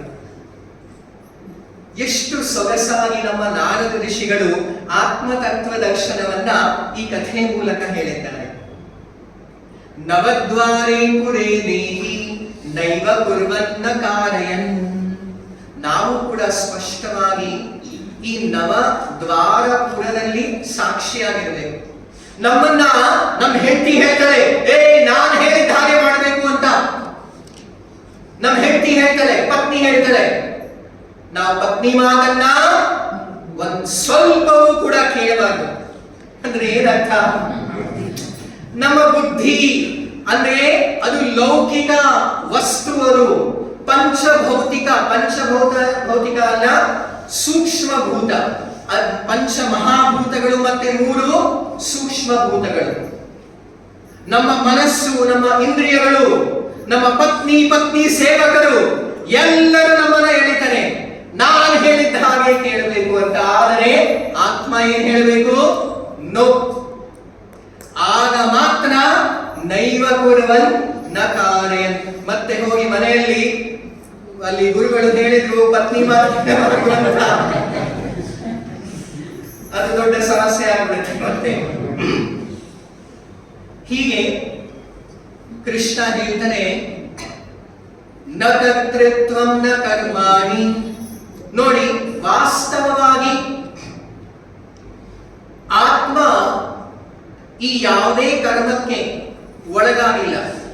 ಆದರೆ ತಾನೇ ಮೋಹಕ್ಕೆ ಸಿಲುಕಿ, ಅಜ್ಞಾನಕ್ಕೆ ಸಿಲುಕಿ ಅದು ಅಂಟಿಕೊಂಡಿದೆ.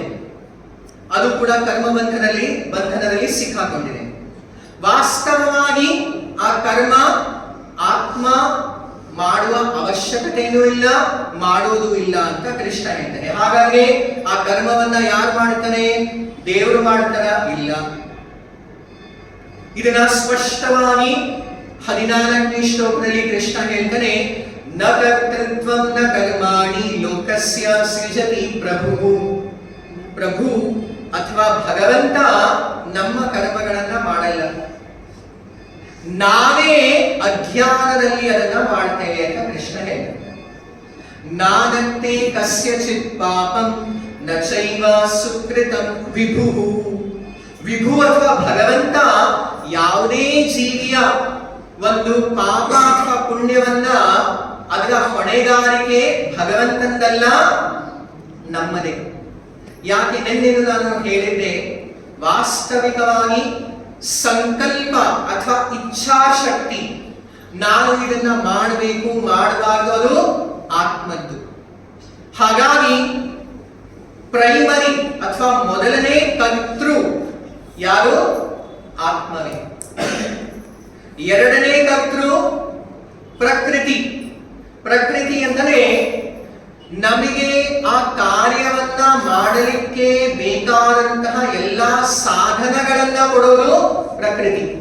ಆ ಬುದ್ಧಿ, ಮನಸ್ಸು, ಇಂದ್ರಿಯಗಳು, ಶರೀರ ಎಲ್ಲವೂ ಕೂಡ ಪ್ರಕೃತಿ ನಿರ್ಮಿತವಾದಂತಹ ಒಂದು ಯಂತ್ರ ಇದ್ದ ಹಾಗೆ, ಮಷೀನ್ ಇದ್ದ ಹಾಗೆ. ಸೊ ಆ ಒಂದು ಯಂತ್ರವನ್ನ ಕೊಟ್ಟಿರೋರು ಪ್ರಕೃತಿ. ಆ ಪ್ರಕೃತಿಯ ಸಹಾಯದಿಂದ ಆತ್ಮ ಕರ್ಮವನ್ನ ಮಾಡುತ್ತೆ. ಆದರೆ ಆ ಒಂದು ಸಂಕಲ್ಪ ಆತ್ಮದ್ದು. ಹಾಗಾಗಿ ಮೊದಲನೆಯ ಪ್ರಾಥಮಿಕ ಕರ್ತೃ ಆತ್ಮ, ಎರಡನೇದಾಗಿ ಪ್ರಕೃತಿ, ಮೂರನೇದಾಗಿ ಭಗವಂತ. ಯಾಕೆ? ಭಗವಂತ ಪರಮಾತ್ಮನೇ ಶ್ರೀಕೃಷ್ಣ ಭಗವದ್ಗೀತೆಯ 13ನೇ ಅಧ್ಯಾಯದ 22ನೇ ಶ್ಲೋಕದಲ್ಲಿ ಹೇಳಿದ್ದಾನೆ, ಉಪದ್ರಷ್ಟ ಅನುಮಂತ ಚ ಭಕ್ತ ಭೋಕ್ತಾ ಮಹೇಶ್ವರಃ ಪರಮಾತ್ಮೇತಿ ಚಾಪ್ಯುಕ್ತೋ ದೇಹೇಸ್ಮಿನ್ ಪುರುಷ ಪರಃ. ನಮ್ಮ ಶರೀರದಲ್ಲಿ ಇನ್ನೊಬ್ಬ ಕ್ಷೇತ್ರಜ್ಞ ವಾಸವಾಗಿದ್ದಾನೆ, ಜೀವಾತ್ಮನ ಜೊತೆಯಲ್ಲಿರುವಂತಹ ಪರಮಾತ್ಮ. ಈ ಪರಮಾತ್ಮ ಅವನ ಕಾರ್ಯ ಕೆಲಸವೇನು? ಅವನು ಕೇವಲ ಉಪದ್ರಷ್ಟ, ನೋಡ್ತಾ ಇದ್ದಾನೆ. ಮತ್ತೆ ಹನುಮಂತಾಚ, ಯಾವಾಗ ಆತ್ಮನನ್ನು ಮಾಡಲೇಬೇಕು ಅಂತ ಹಠ ಹಿಡಿದಿರುತ್ತೋ ಆಯ್ತು ಮಾಡುವಂತ ಅನುಮತಿಯನ್ನ ಕೊಡ್ತಾನೆ.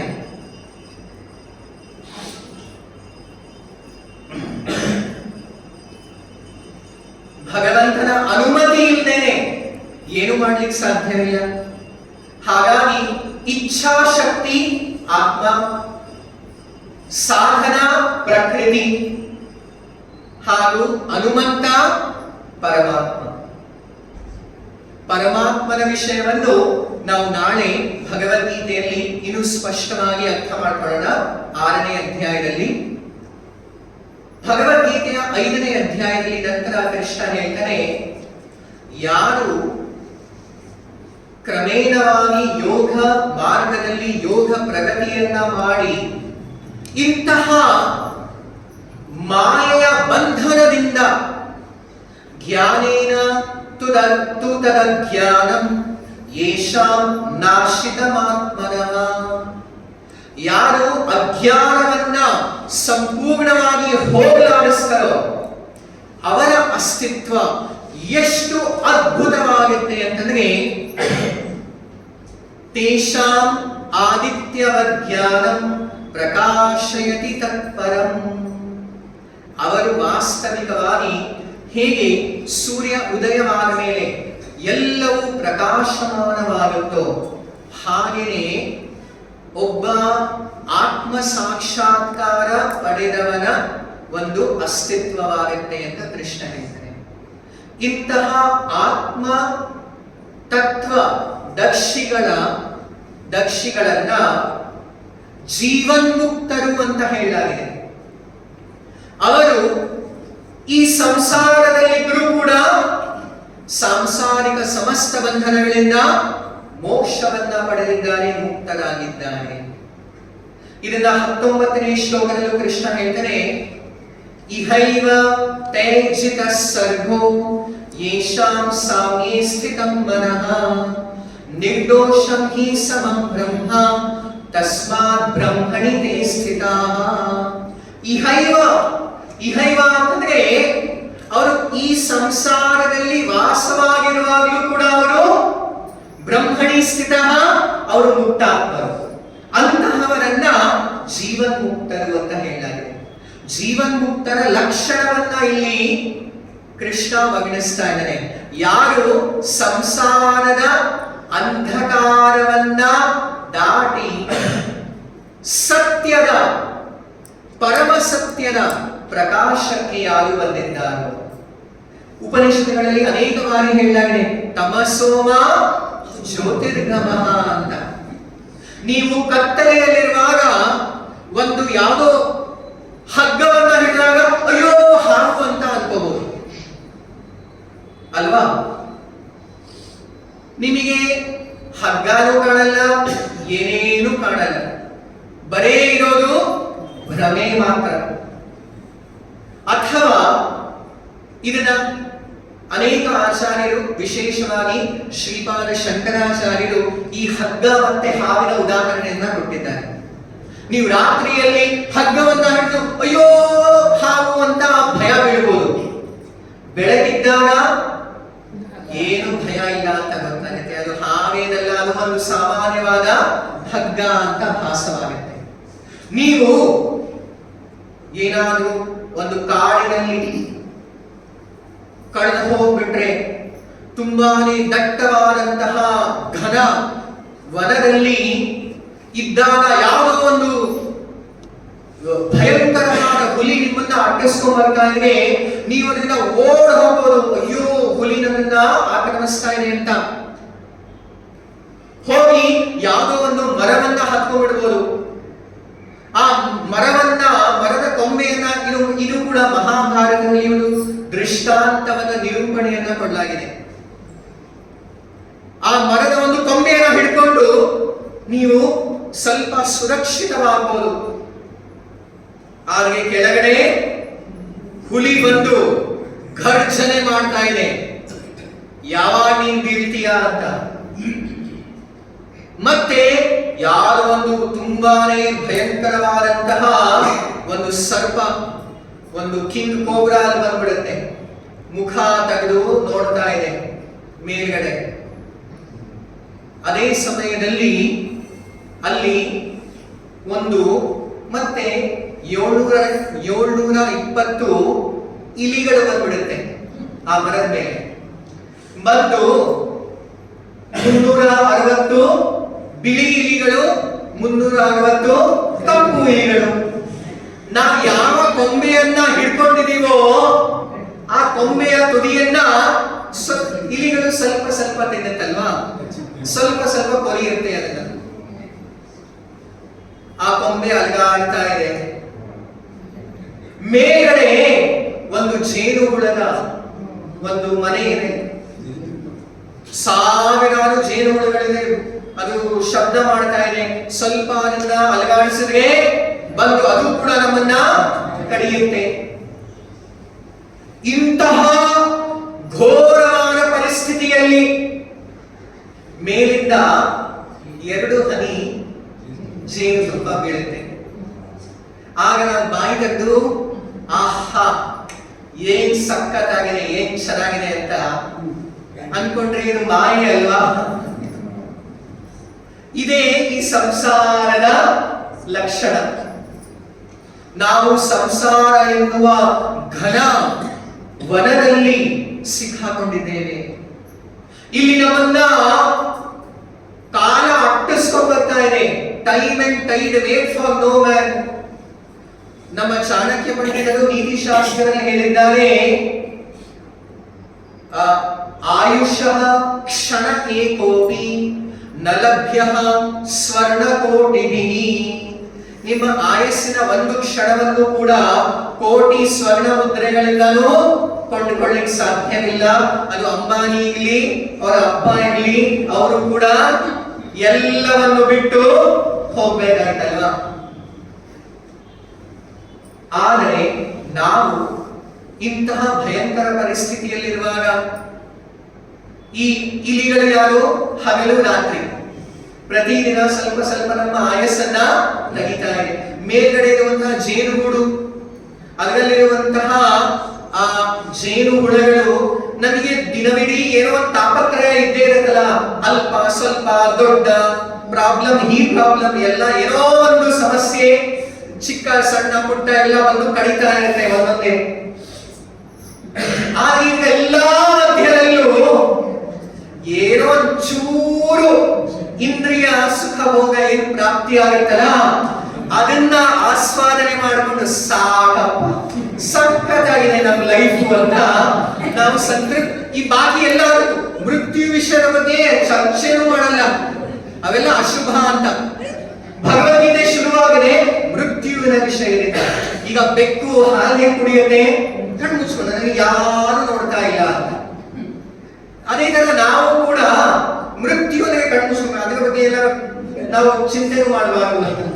ಇದೇ ನಮ್ಮ ಯುಧಿಷ್ಠಿರ ರಾಜ ಯಕ್ಷ ಪ್ರಶ್ನೆಯಲ್ಲಿ ಹೇಳ್ತಾರೆ, ಈ ಜಗತ್ತಿನ ಅತ್ಯಂತ ಆಶ್ಚರ್ಯಕರವಾದ ವಿಷಯ ಏನಂತಂದ್ರೆ, ಅಹನಿ ಅಹನಿ ಭೂತಾನಿ ಗಚ್ಚಂತಿ ಹಯಮಾಲಯಂ ಶೇಷ ಸ್ಥಾವರ ವಿಚ್ಛಂತಿ ಕಿಮಾಶ್ಚರ್ಯಂ ಅತಃ ಪರಂ. ಪ್ರತಿದಿನ ನಾವು ನೋಡ್ತೀವಿ, ಅವ್ರು ಹೋದ್ರು ಇವ್ರು ಹೋದ್ರು ಎಲ್ಲ ಹೋಗ್ತಾ ಇದ್ದಾರೆ, ಲೈನ್ ಅಲ್ಲಿ ನಿಂತ್ಕೊಂಡಿದ್ದಾರೆ. ಆದ್ರೆ ನಾವು ನನಗೇನಾಗಲ್ಲ ಬಿಡಿ ಅಂತ, ಇದು ನಮ್ಮ ಮಾಯೆ. ಇದು ಆಶ್ಚರ್ಯ ಅಲ್ವಾ ಅಂತ ಹೇಳಲಾಗಿದೆ. ನೋಡಿ, ಅಂತಹ ಭಯಂಕರ ವನ ಪರಿಸ್ಥಿತಿಯಿಂದ, ಆ ಹುಲಿಯಿಂದ, ಹಾವಿನಿಂದ, ಎಲ್ಲರಿಂದ ಹೇಗೆ ಪಾರಾಗ್ಬೋದು? ಹೇಗ್ ಪಾರಾಗ್ಬೋದು ಗೊತ್ತಾ? ನಿಮ್ಮನ್ನ ಯಾರೋ ಕಿವಿನಲ್ಲಿ ಕೃಷ್ಣ ಅಂತ ಹೇಳ್ಬಿಟ್ರೆ ಎದ್ದು ಅಯ್ಯೋ ನಾನು ಕನಸು ಕಾಣ್ತಾ ಇದ್ದೆ, ಕನಸಿನಲ್ಲಿ ಸ್ವಪ್ನದಲ್ಲಿ ನಾನು ಒಂದು ತಾಣದಲ್ಲಿದ್ದೆ, ಅಲಾರಾಮ್ ಹೊಡೆದ್ರೆ ನಾವು ಎದ್ದು ಬಿಡ್ತೀವಲ್ವಾ? ಆತ್ಮವನ್ನ ಜಾಗೃತಗೊಳಿಸಲಿಕ್ಕೆ ಒಂದೇ ಒಂದು ಶಬ್ದ. ವೇದಾಂತ ಸೂತ್ರದಲ್ಲಿ ಹೇಳಲಾಗಿದೆ, ಅನಾವೃತ್ತಿ ಶಬ್ದಾತ್. ಆತ್ಮಕ್ಕೆ ಅನಾವೃತ್ತಿ ಅಥವಾ ಮೋಕ್ಷ ಸಿಗುತ್ತೆ ಶಬ್ದದಿಂದ. ಯಾವ ಶಬ್ದದಿಂದ? ಅಲಾರಾಮ್ ಕ್ಲಾಕಿಂದ ಅಥವಾ ನಮ್ಮ ಈಗ ಖಟ್ ಖಟ್ ಖಟ್ ಖಟ್ ಅಂತ ನಮ್ಮ ಎಲ್ಲಾ ರಾಜಕಾರಣಿಗಳು ಹೇಳ್ತಾ ಇದ್ರು ಅದರಿಂದನಾ? ಇಲ್ಲ, ಕೇವಲ ಕೃಷ್ಣ ನಾಮದಿಂದ, ಭಗವಂತನ ನಾಮದಿಂದ ನಮ್ಮ ಆತ್ಮ ಜಾಗೃತವಾಗುತ್ತೆ. ಜಾಗೃತವಾದಾಗ ಈ ಸಂಸಾರದ ಸಮಸ್ತ ಪರಿಸ್ಥಿತಿ ಏನನ್ಸುತ್ತೆ? ಅಯ್ಯೋ ಇದು ಸ್ವಪ್ನವಾಗಿತ್ತು, ಇದನ್ನ ಕನಸಲ್ಲಿ ನೋಡ್ತಾ ಇದ್ದೆ ಅಂತ ಭಾಸವಾಗುತ್ತೆ.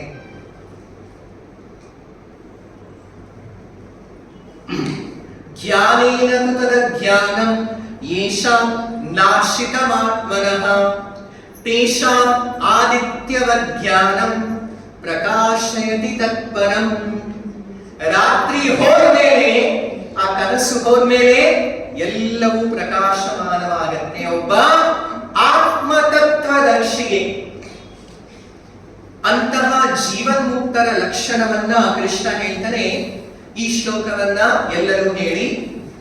ವಿದ್ಯಾ ವಿನಯ ಸಂಪನ್ನೇ ವಿದ್ಯಾ ವಿನಯ ಸಂಪನ್ನೇ ಬ್ರಾಹ್ಮಣೇ ಗವಿಹಸ್ತಿನಿ ಬ್ರಾಹ್ಮಣೇ ಗವಿಹಸ್ತಿನಿ ಶುನಿ ಚೈವ ಶ್ವಪಾಕೆ ಚ ಶುನಿ ಚೈವ ಶ್ವಪಾಕೆ ಚ ಪಂಡಿತಾ ಸಮದಕ್ಷಿಣಃ ಪಂಡಿತಾ ಸಮದರ್ಶಿನಃ. ಒಬ್ಬ ಜೀವನ್ಮುಕ್ತನಿಗೆ ಅವನು ಎಲ್ಲರನ್ನೂ ಕೂಡ, ಅವನು ಬ್ರಾಹ್ಮಣನಾಗಿರ್ಲಿ, ಚಂಡಾಲನಾಗಿರ್ಲಿ, ಬ್ರಾಹ್ಮಣೆ, ಗವಿ ಅಂತಂದ್ರೆ ಹಸು, ಹಸ್ತಿನಿ ಅಂದ್ರೆ ಆನೆ, ಶುನಿ ಅಂದ್ರೆ ನಾಯಿ, ಶ್ವಪಾಕ ಅಂದ್ರೆ ನಾಯಿ ತಿನ್ನೋ ಚಂಡಾಲ, ಎಲ್ಲರನ್ನೂ ಸಮಭಾವದಲ್ಲಿ ಸಮದರ್ಶಿನ. ಸಮದರ್ಶಿನ ಅಂತಂದ್ರೆ ವಾಸ್ತವವಾಗಿ ಅವನು ಆನೆಯನ್ನು ನೋಡಲ್ಲ, ಬ್ರಾಹ್ಮಣನ ಶರೀರವನ್ನು ನೋಡಲ್ಲ, ಚಂಡಾಲ ಶರೀರವನ್ನು ನೋಡಲ್ಲ, ನಾಯಿ ಶರೀರವನ್ನು ನೋಡಲ್ಲ.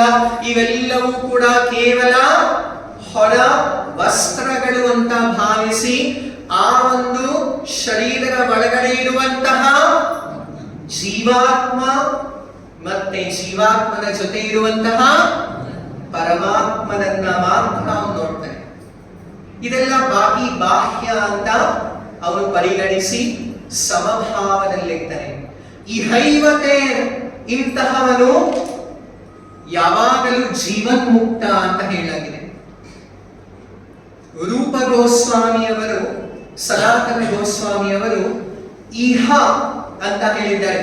ಈ ಸಂಸಾರದಲ್ಲೇ ನಾವು ಜೀವನ್ಮುಕ್ತ ಹೇಗೆ ಆಗ್ಬೋದು ಅಂತ ಮತ್ತೆ ಅವರು ಸ್ಪಷ್ಟವಾಗಿ ಹೇಳಿದ್ದಾರೆ. ಇಹಾಯಸ್ಯ ಹರೇಂದಾಸ್ಯೆ ಕರ್ಮಣ ಮನಸಾಗಿರ ನಿಖಿಲಾಸ್ವಪ್ಯವಸ್ಥಾಸು ಜೀವನ್ಮುಕ್ತ ಸ ಉಚ್ಯತೆ. ನಾವು ನಮ್ಮ ಸಮಸ್ತ ಕಾರ್ಯಗಳಲ್ಲಿ ಕರ್ಮಣ ಮನಸ ಗಿರ ಹರೇದಾಸ್ಯೆ ಹರಿದಾಸ ಭಾವದಲ್ಲಿ ಮಾಡಿದರೆ ನಾವು ಜೀವನ್ಮುಕ್ತರು. ಜೀವನ್ಮುಕ್ತರ ಒಂದು ತುಂಬಾನೇ ಸುಂದರ ಉದಾಹರಣೆಯನ್ನ ಕೊಡಲಾಗಿದೆ. ಒಂದು ತೆಂಗಿನಕಾಯಿ. ತೆಂಗಿನಕಾಯಿ ಅದರ ಚಿಪ್ಪಿನ ಜೊತೆ ಭದ್ರವಾಗಿ ಅಂಟ್ಕೊಂಡಿರುತ್ತೆ ಅಲ್ವಾ? ಅಡಿಗೆ ಮನೆಯಲ್ಲಿ ಗೊತ್ತು, ಅದನ್ನ ಒಡೆದು ಅದನ್ನ ಚಿಪ್ಪಿಂದ ತೆಗಿಬೇಕು ಅಂದ್ರೆ ತುಂಬಾ ಭದ್ರವಾಗಿ ಅಂಟ್ಕೊಂಡಿರುತ್ತೆ. ಆದ್ರೆ ಅದೇ ತೆಂಗಿನಕಾಯಿ ಪರಿಪಕ್ವವಾದ ನಂತರ ಕ್ರಮೇಣವಾಗಿ ಚಿಪ್ಪಿನಿಂದ ತಾನಾಗೆ ಹೊರಗೆ ಬಂದ್ಬಿಡುತ್ತೆ. ಅಂಟ್ಕೊಂಡಿರೋದು ಬಿಟ್ಕೊಂಡ್ಬಿಡುತ್ತೆ. ಬಿಟ್ಕೊಂಡ್ಬಿಟ್ಟ ಮೇಲೆ ನೀವು ಅದನ್ನ ಅಲ್ಲಾಡಿಸಿದ್ರೆ ಸೌಂಡ್ ಬರುತ್ತೆ, ಧ್ವನಿ ಬರುತ್ತೆ. ಅದು ತೆಂಗಿನ ಚಿಪ್ಪಿನ ಒಳಗಡೆ ಇದ್ರೂ ತೆಂಗಿನ ಆ ಚಿಪ್ಪಿಗೆ ಅಂಟ್ಕೊಂಡಿಲ್ಲ. ಅದೇ ತರಹ ಒಬ್ಬ ಜೀವನ್ಮುಕ್ತನು ಕೂಡ ಈ ಶರೀರದ ಒಳಗಡೆ ವಾಸವಾಗಿದ್ರು ಈ ಶರೀರಕ್ಕೆ ಅವನಿಗೆ ಯಾವ ಕನೆಕ್ಷನ್ ಇಲ್ಲ, ಇದ್ದಾನಷ್ಟೇ. ಇದು ಜೀವನ್ಮುಕ್ತನ ಲಕ್ಷಣ. ಅದಕ್ಕೋಸ್ಕರ ಅಂತಹ ಜೀವನ್ಮುಕ್ತರು ನ ಪ್ರಹೃಷ್ಯೇ ಪ್ರಿಯಂ ಪ್ರಾಪ್ಯ ನೋದ್ವಿಜೇ ಪ್ರಾಪ್ಯ ಚ ಪ್ರಿಯಂ ಸ್ಥಿರ ಬುದ್ಧಿರ್ ಅಸಮ್ಮೂಢೋ ಬ್ರಹ್ಮವಿದ್ ಬ್ರಹ್ಮಣಿ ಸ್ಥಿತಾಃ.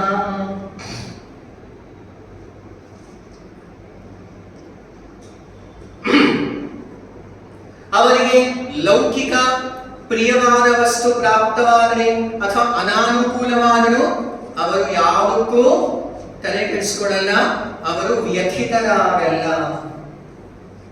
ವಿಶೇಷವಾಗಿ ಜೀವನ್ಮುಕ್ತರ ಲಕ್ಷಣ ಏನಂತಂದ್ರೆ ಬಾಹ್ಯ ಸ್ಪರ್ಶೇಷು ಅಸಕ್ತಾತ್ಮ ವಿಂದತ್ಯಾತ್ಮನಿ ಯತ್ ಸುಖಂ ಸ ಬ್ರಹ್ಮ ಯೋಗ ಯುಕ್ತಾತ್ಮ ಸುಖಂ ಅಕ್ಷಯಮಶ್ನುತೆ. ಅವರು ಬಾಹ್ಯ ಸ್ಪರ್ಶೇಷು ಇಂದ್ರಿಯ ಸುಖ ಭೋಗಗಳಿಗೆ ಯಾವತ್ತೂ ಹೋಗಲ್ವಂತೆ. ಯಾಕೆ? ಆತ್ಮನಿ ಏವ, ಆತ್ಮದಲ್ಲಿ ಅವರು ಸುಖಂ ಅಕ್ಷಯಮಶ್ನುತೆ, ಅಕ್ಷಯವಾದಂತಹ ಅನಂತ ಆತ್ಮ ಸುಖವನ್ನ ಅನುಭವಿಸ್ತಾ ಇರುವಾಗ ಈ ಅತ್ಯಂತ ತುಚ್ಛವಾದಂತಹ ಗೌಣವಾದಂತಹ ಆದಿ ಅಂತ ಇರುವಂತಹ ಸುಖಕ್ಕೆ ಅವರು ಯಾವ ಮೌಲ್ಯವನ್ನ ಕೊಡಲ್ಲ. ಯೇ ಹಿ ಸಂಸ್ಪರ್ಶಜ ಭೋಗ ದುಃಖ ಯೋನಯ ಏವತೆ ಆದಿ ಅಂತವಂತ ಕೌಂತೆಯ ನತೇಷು ರಮತೆ ಬುಧಃ. ಅಂತಹ ಜೀವನ್ಮುಕ್ತರು ಇಂತಹ ಗೌಣವಾದಂತಹ ತುಚ್ಛವಾದಂತಹ ಇಂದ್ರಿಯ ಸುಖಕ್ಕೆ ಯಾವತ್ತು ಯಾವ ಒಂದು ಮೌಲ್ಯವನ್ನ ಕೊಡಲ್ಲ. ಅದನ್ನ ಯಾವತ್ತು ಅದನ್ನ ಹಿಂಬಾಲಿಸ್ಕೊಂಡು ಹೋಗಲ್ಲ. ಯಾಕೆ? ಅವರು ಸರಿಯಾಗಿ ಅರ್ಥ ಮಾಡಿಕೊಂಡಿದ್ದಾರೆ, ಇದು ಸುಖ ಅಲ್ಲ, ಇದು ವಾಸ್ತವವಾಗಿ ದುಃಖ ಯೋನಯ. ದುಃಖದ ಮೂಲ ಕಾರಣವೇ ಲೌಕಿಕ ಇಂದ್ರಿಯ ಭೋಗ ವಿಷಯಗಳು. ಹಾಗಾಗಿ ವಿಶೇಷವಾಗಿ ಕೃಷ್ಣ ಹೇಳ್ತಾನೆ, ಶಕ್ನೋತಿ ಹೈವ ಯಸ್ಸೋಢುಂ ಪ್ರಾಕ್ಷರೀರಾ ವಿಮೋಕ್ಷಣಾತ್ ಕಾಮ ಕ್ರೋಧೋದ್ಭವಂ ವೇಗಂ ಸಯುಕ್ತಃ ಸ ಸುಖೀ ನರಃ. ಈಗ ನಾವು ಥಿಯರಿಟಿಕಲಿ ಕೇಳಬಹುದು ಈ ಇಂದ್ರಿಯ ಸುಖ ಭೋಗದಲ್ಲಿ ಏನೂ ಇಲ್ಲ ಅಂತ. ಆದ್ರೆ ನಮ್ಮ ಲೆವೆಲ್ ಇರೋದು ನಾವಿನ್ನೂ ಇಲ್ಲೇ ಇದೀವಲ್ವಾ. ನಮಗೆ ಸುಖ ಅಂದ್ರೆ ಒಂದೇ ಒಂದು ಅದರ ಪರಿಭಾಷೆ, ಅದರ ಒಂದು ಗಣನೆ ಗೊತ್ತು, ಯಾವ ಇಂದ್ರಿಯ ಸುಖ ಭೋಗ ಅಂತ. ಇನ್ನೇನು ಅಲ್ಲ, ನಾವು ಈ ಶರೀರ ಬಿಡೋಕ್ಕಿಂತ ಮುಂಚೆ ಪ್ರಾಕ್ ಶರೀರ ವಿಮೋಕ್ಷಣ ನಾವು ಇಷ್ಟಾದ್ರೂ ಸಾಧನೆ ಮಾಡಿದ್ರೆ ಏನು? ಕಾಮ ಕ್ರೋಧ ಉದ್ಭವಂ ವೇಗಂ. ಇದು ಹೇಗೆ ಸಮುದ್ರದಲ್ಲಿ ಅಲೆಗಳು ಬರುತ್ತೋ ಅದೇ ತರಹ ಮಾಯೆಯ ಅಲೆಗಳು, ಕಾಮ ಕ್ರೋಧದ ಅಲೆಗಳು ನಮ್ಮ ಒಂದು ಸಿಸ್ಟಮ್ ನಲ್ಲಿ, ಒಂದು ಅಸ್ತಿತ್ವದಲ್ಲಿ ಬರ್ತಾ ಇರುತ್ತೆ. ಯಾರು ಇದನ್ನ ನಿಯಂತ್ರಣ ಮಾಡಲಿಕ್ಕೆ ಕಲಿತಾರೋ ಈ ಶರೀರವನ್ನ ಬಿಡೋಕ್ಕಿಂತ ಮುಂಚೆ, ಇದು ಸಾಧನೆ ನಾವು ಪ್ರತಿನಿತ್ಯವೂ ಮಾಡ್ತಾನೇ ಇರಬೇಕು. ಯಾರು ಈ ಮಟ್ಟಕ್ಕೆ ಬರ್ತಾರೋ ಅವರು ಸುಖಿಯಾಗ್ತಾರೆ, ಅವರು ಯುಕ್ತ ಪುರುಷರಾಗ್ತಾರೆ, ಜೀವನ್ಮುಕ್ತರಾಗ್ತಾರೆ. ಇಂತಹ ಬ್ರಹ್ಮ ನಿರ್ವಾಣ ಮೃಚ್ಛತಿ, ಅವರು ಜೀವನ್ಮುಕ್ತರು ಈ ಸಂಸಾರವನ್ನ ತೊರೆದ ತಕ್ಷಣವೇ ಪರಮಗತಿಯನ್ನ, ಬ್ರಹ್ಮ ನಿರ್ವಾಣವನ್ನ ಪಡಿತಾನೆ ಅಂತ ಕೃಷ್ಣ ಹೇಳಿ, ಅಂತಿಮ ಶ್ಲೋಕದಲ್ಲಿ ಕೃಷ್ಣ ಹೇಳ್ತಾನೆ, ಇದನ್ನ ನಮ್ಮ ಆಚಾರ್ಯರು ಹೇಳ್ತಾ ಇದ್ರು, ಯೂನಿವರ್ಸಲ್ ಪೀಸ್ ಫಾರ್ಮುಲಾ ಅಂತ. ಸಮಸ್ತ ಜಗತ್ತಿಗೆ ಒಂದು ಶಾಂತಿ ಸೂತ್ರ ಸಿದ್ಧಾಂತ ಮಂತ್ರವಾಗಿದೆ. ಇದನ್ನ ಅನುಸರಿಸಿದರೆ ಎಂತಹ UN ಬೇಡ, ಯುನೈಟೆಡ್ ನೇಷನ್ಸ್ ಬೇಡ, ಯಾವುದು ಬೇಡ, ಎಲ್ಲರೂ ವೈಯಕ್ತಿಕವಾಗಿಯೂ ಸಾಮೂಹಿಕವಾಗಿಯೂ ಶಾಂತಿಯನ್ನ ಪಡೆಯಬಹುದು ಅಂತ. ಏನದು? ಭಗವಂತನ ಕೃಷ್ಣನ ವಿಚಾರದಲ್ಲಿ 3 ವಿಷಯಗಳನ್ನ ಸ್ವೀಕರಿಸಬೇಕು. ಮೊದಲನೇದಾಗಿ ಭೋಕ್ತಾರಂ ಯಜ್ಞ ತಪಸಾಂ ಸರ್ವಲೋಕ ಮಹೇಶ್ವರಂ ಸುಹೃದಂ ಸರ್ವಭೂತಾನಾಂ ಜ್ಞಾತ್ವಾ ಮಾಂ ಶಾಂತಿ ಮೃಚ್ಛತಿ. ನಿಸ್ಸಂದೇಹವಾಗಿಯೂ ಪರಮ ಶಾಂತಿಯನ್ನ ಪಡೆಯುವ ಮಾರ್ಗ ಏನು? ಮೊದಲನೇದಾಗಿ ನಾವು ಅರ್ಥ ಮಾಡ್ಕೋಬೇಕು, ಭೋಕ್ತಾರಂ ಯಜ್ಞ ತಪಸಾಂ ಮಾಂ. ಭಗವಂತನೇ ಪರಮ ಭೋಕ್ತ, ನಾನು ಅಲ್ಲ, ಯಾರು ಅಲ್ಲ ಅಂತ ಸಕಲವನ್ನು ಭಗವಂತನಿಗೆ ಅರ್ಪಣೆ ಮಾಡಿದೆ. ಯಾಕೆ? ದ ಸುಪ್ರೀಂ ಎಂಜಾಯರ್, ಪರಮ ಭೋಕ್ತ ಭಗವಂತ. ಸೆಕೆಂಡ್ ಪಾಯಿಂಟ್, ಸರ್ವಲೋಕ ಮಹೇಶ್ವರಂ,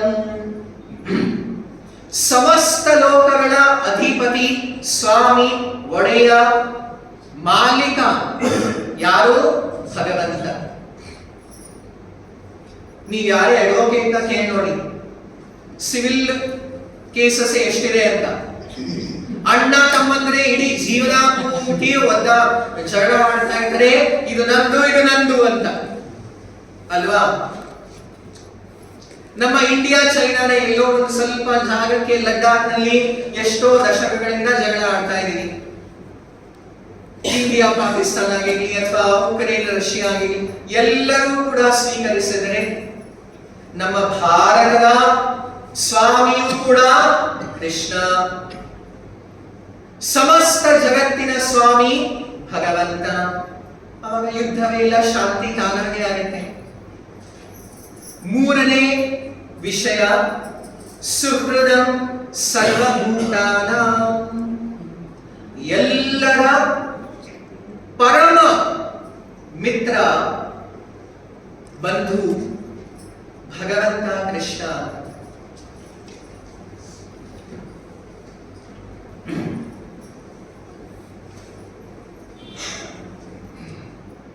ಅನೇಕ ಗ್ರಂಥಗಳಲ್ಲಿ ಹೇಳಲಾಗಿದೆ, ಮಿತ್ರರಲ್ಲಿ ಬೇರೆ ಬೇರೆ ಪ್ರಕಾರ ಅಂತ.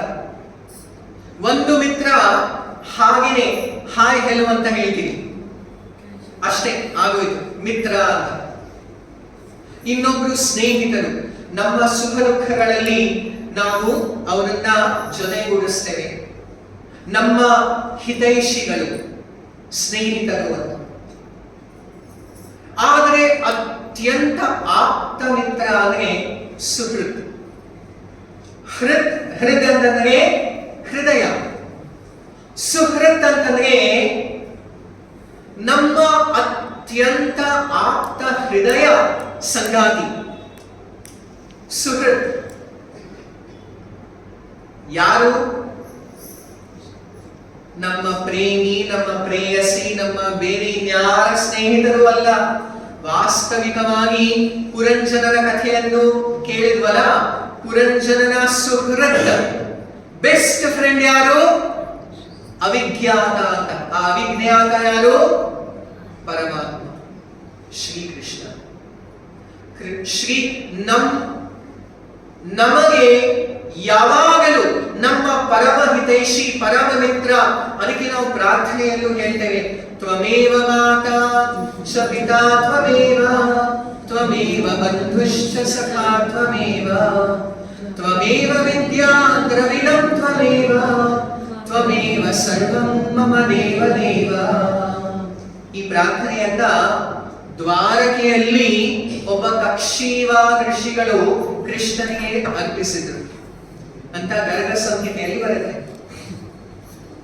ಕೃಷ್ಣನೇ ನಮ್ಮ ಸರ್ವಸ್ವ ಸುಹೃತ್. ಅಂತ ಅರ್ಥ ಮಾಡಿಕೊಂಡ್ರೆ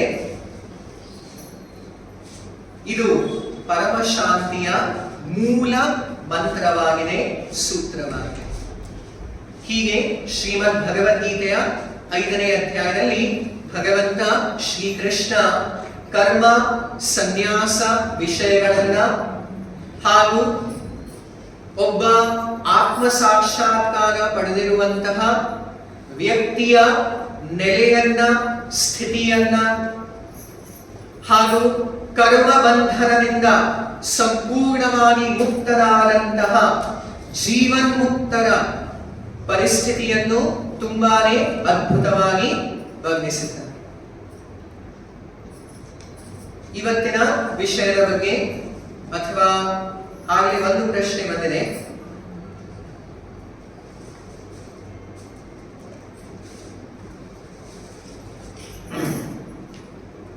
ತ್ಯಜ ಧರ್ಮಂ ಅಧರ್ಮಂ ಚ ಉಭೇ ಸಸ್ನಾನ್.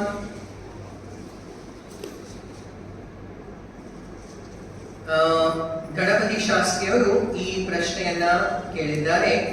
ಉಭೇ ಸಸಾಹಾತ್ಮೆ ಸಕ್ವ ಯೇನ ಸ್ವಿಜಸಿ ತತ್ ಸ್ವಿಜಃ.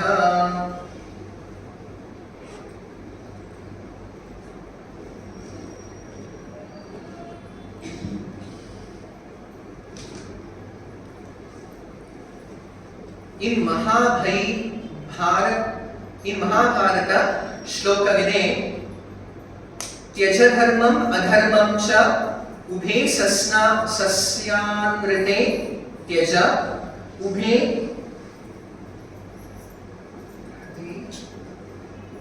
ಸತ್ಯಾನೃತೆ ತ್ಯಕ್ತ್ವಾ ಸತ್ಯಾನೃತೆ ತ್ಯಕ್ತ್ವಾ ಯೇನ ತ್ಯಜಸಿ ತತ್ಯಜ. ಹಾಗೆ ತೈತ್ತರೀಯ ಉಪನಿಷತ್ತಿನಲ್ಲಿ ಹೇಳಲಾಗಿದೆ ಸತ್ಯಂ ವದ ಧರ್ಮಂ ಚರ ಅಂತ. ಈಗ ಭಗವದ್ಗೀತೆಯಲ್ಲೂ ಕೃಷ್ಣ ಪ್ರಾರಂಭದಲ್ಲಿ ಹೇಳಿದ್ದಾನೆ ಕರ್ಮಣ್ಯೇವಾಧಿಕಾರಸ್ತೆ ಮಾ ಫಲೇಷು ಕದಾಚನ.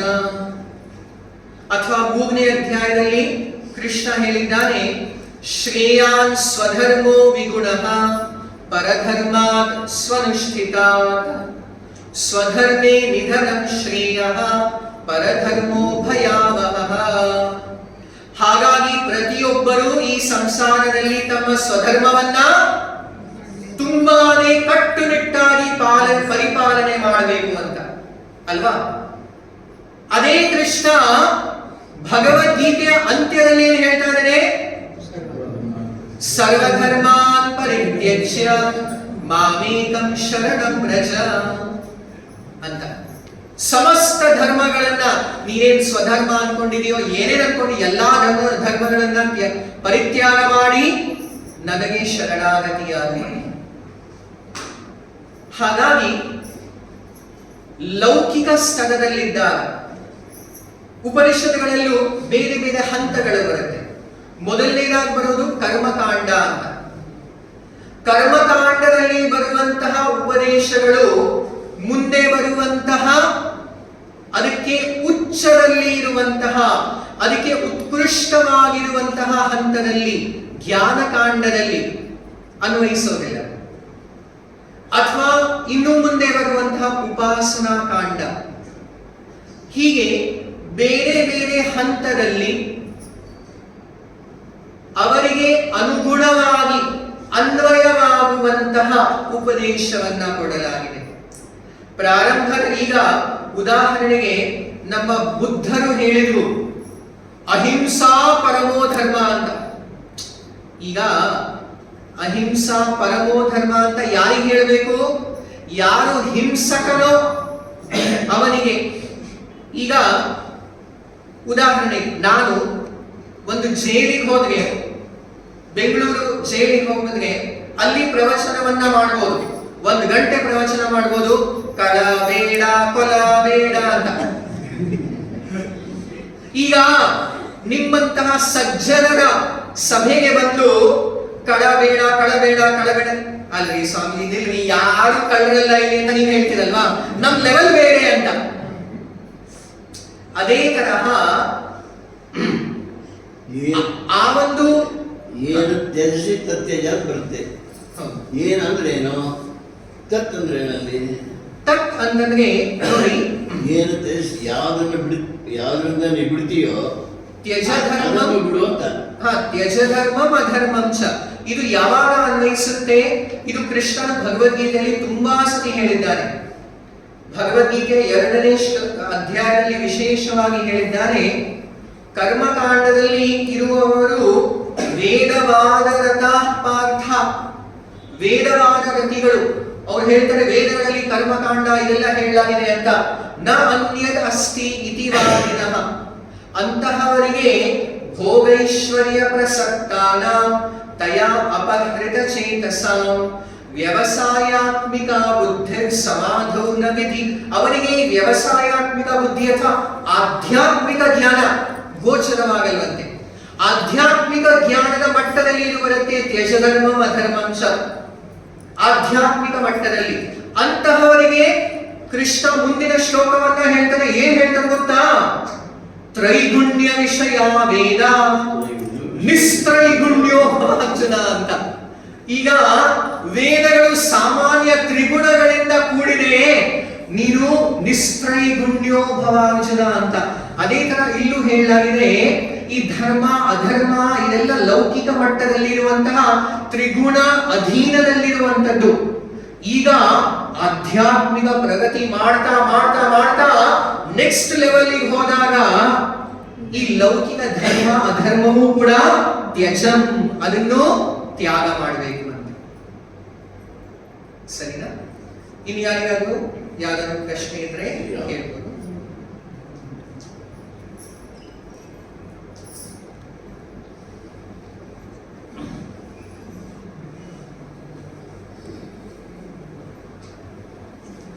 श्रीमद् भगवद गीता की जय।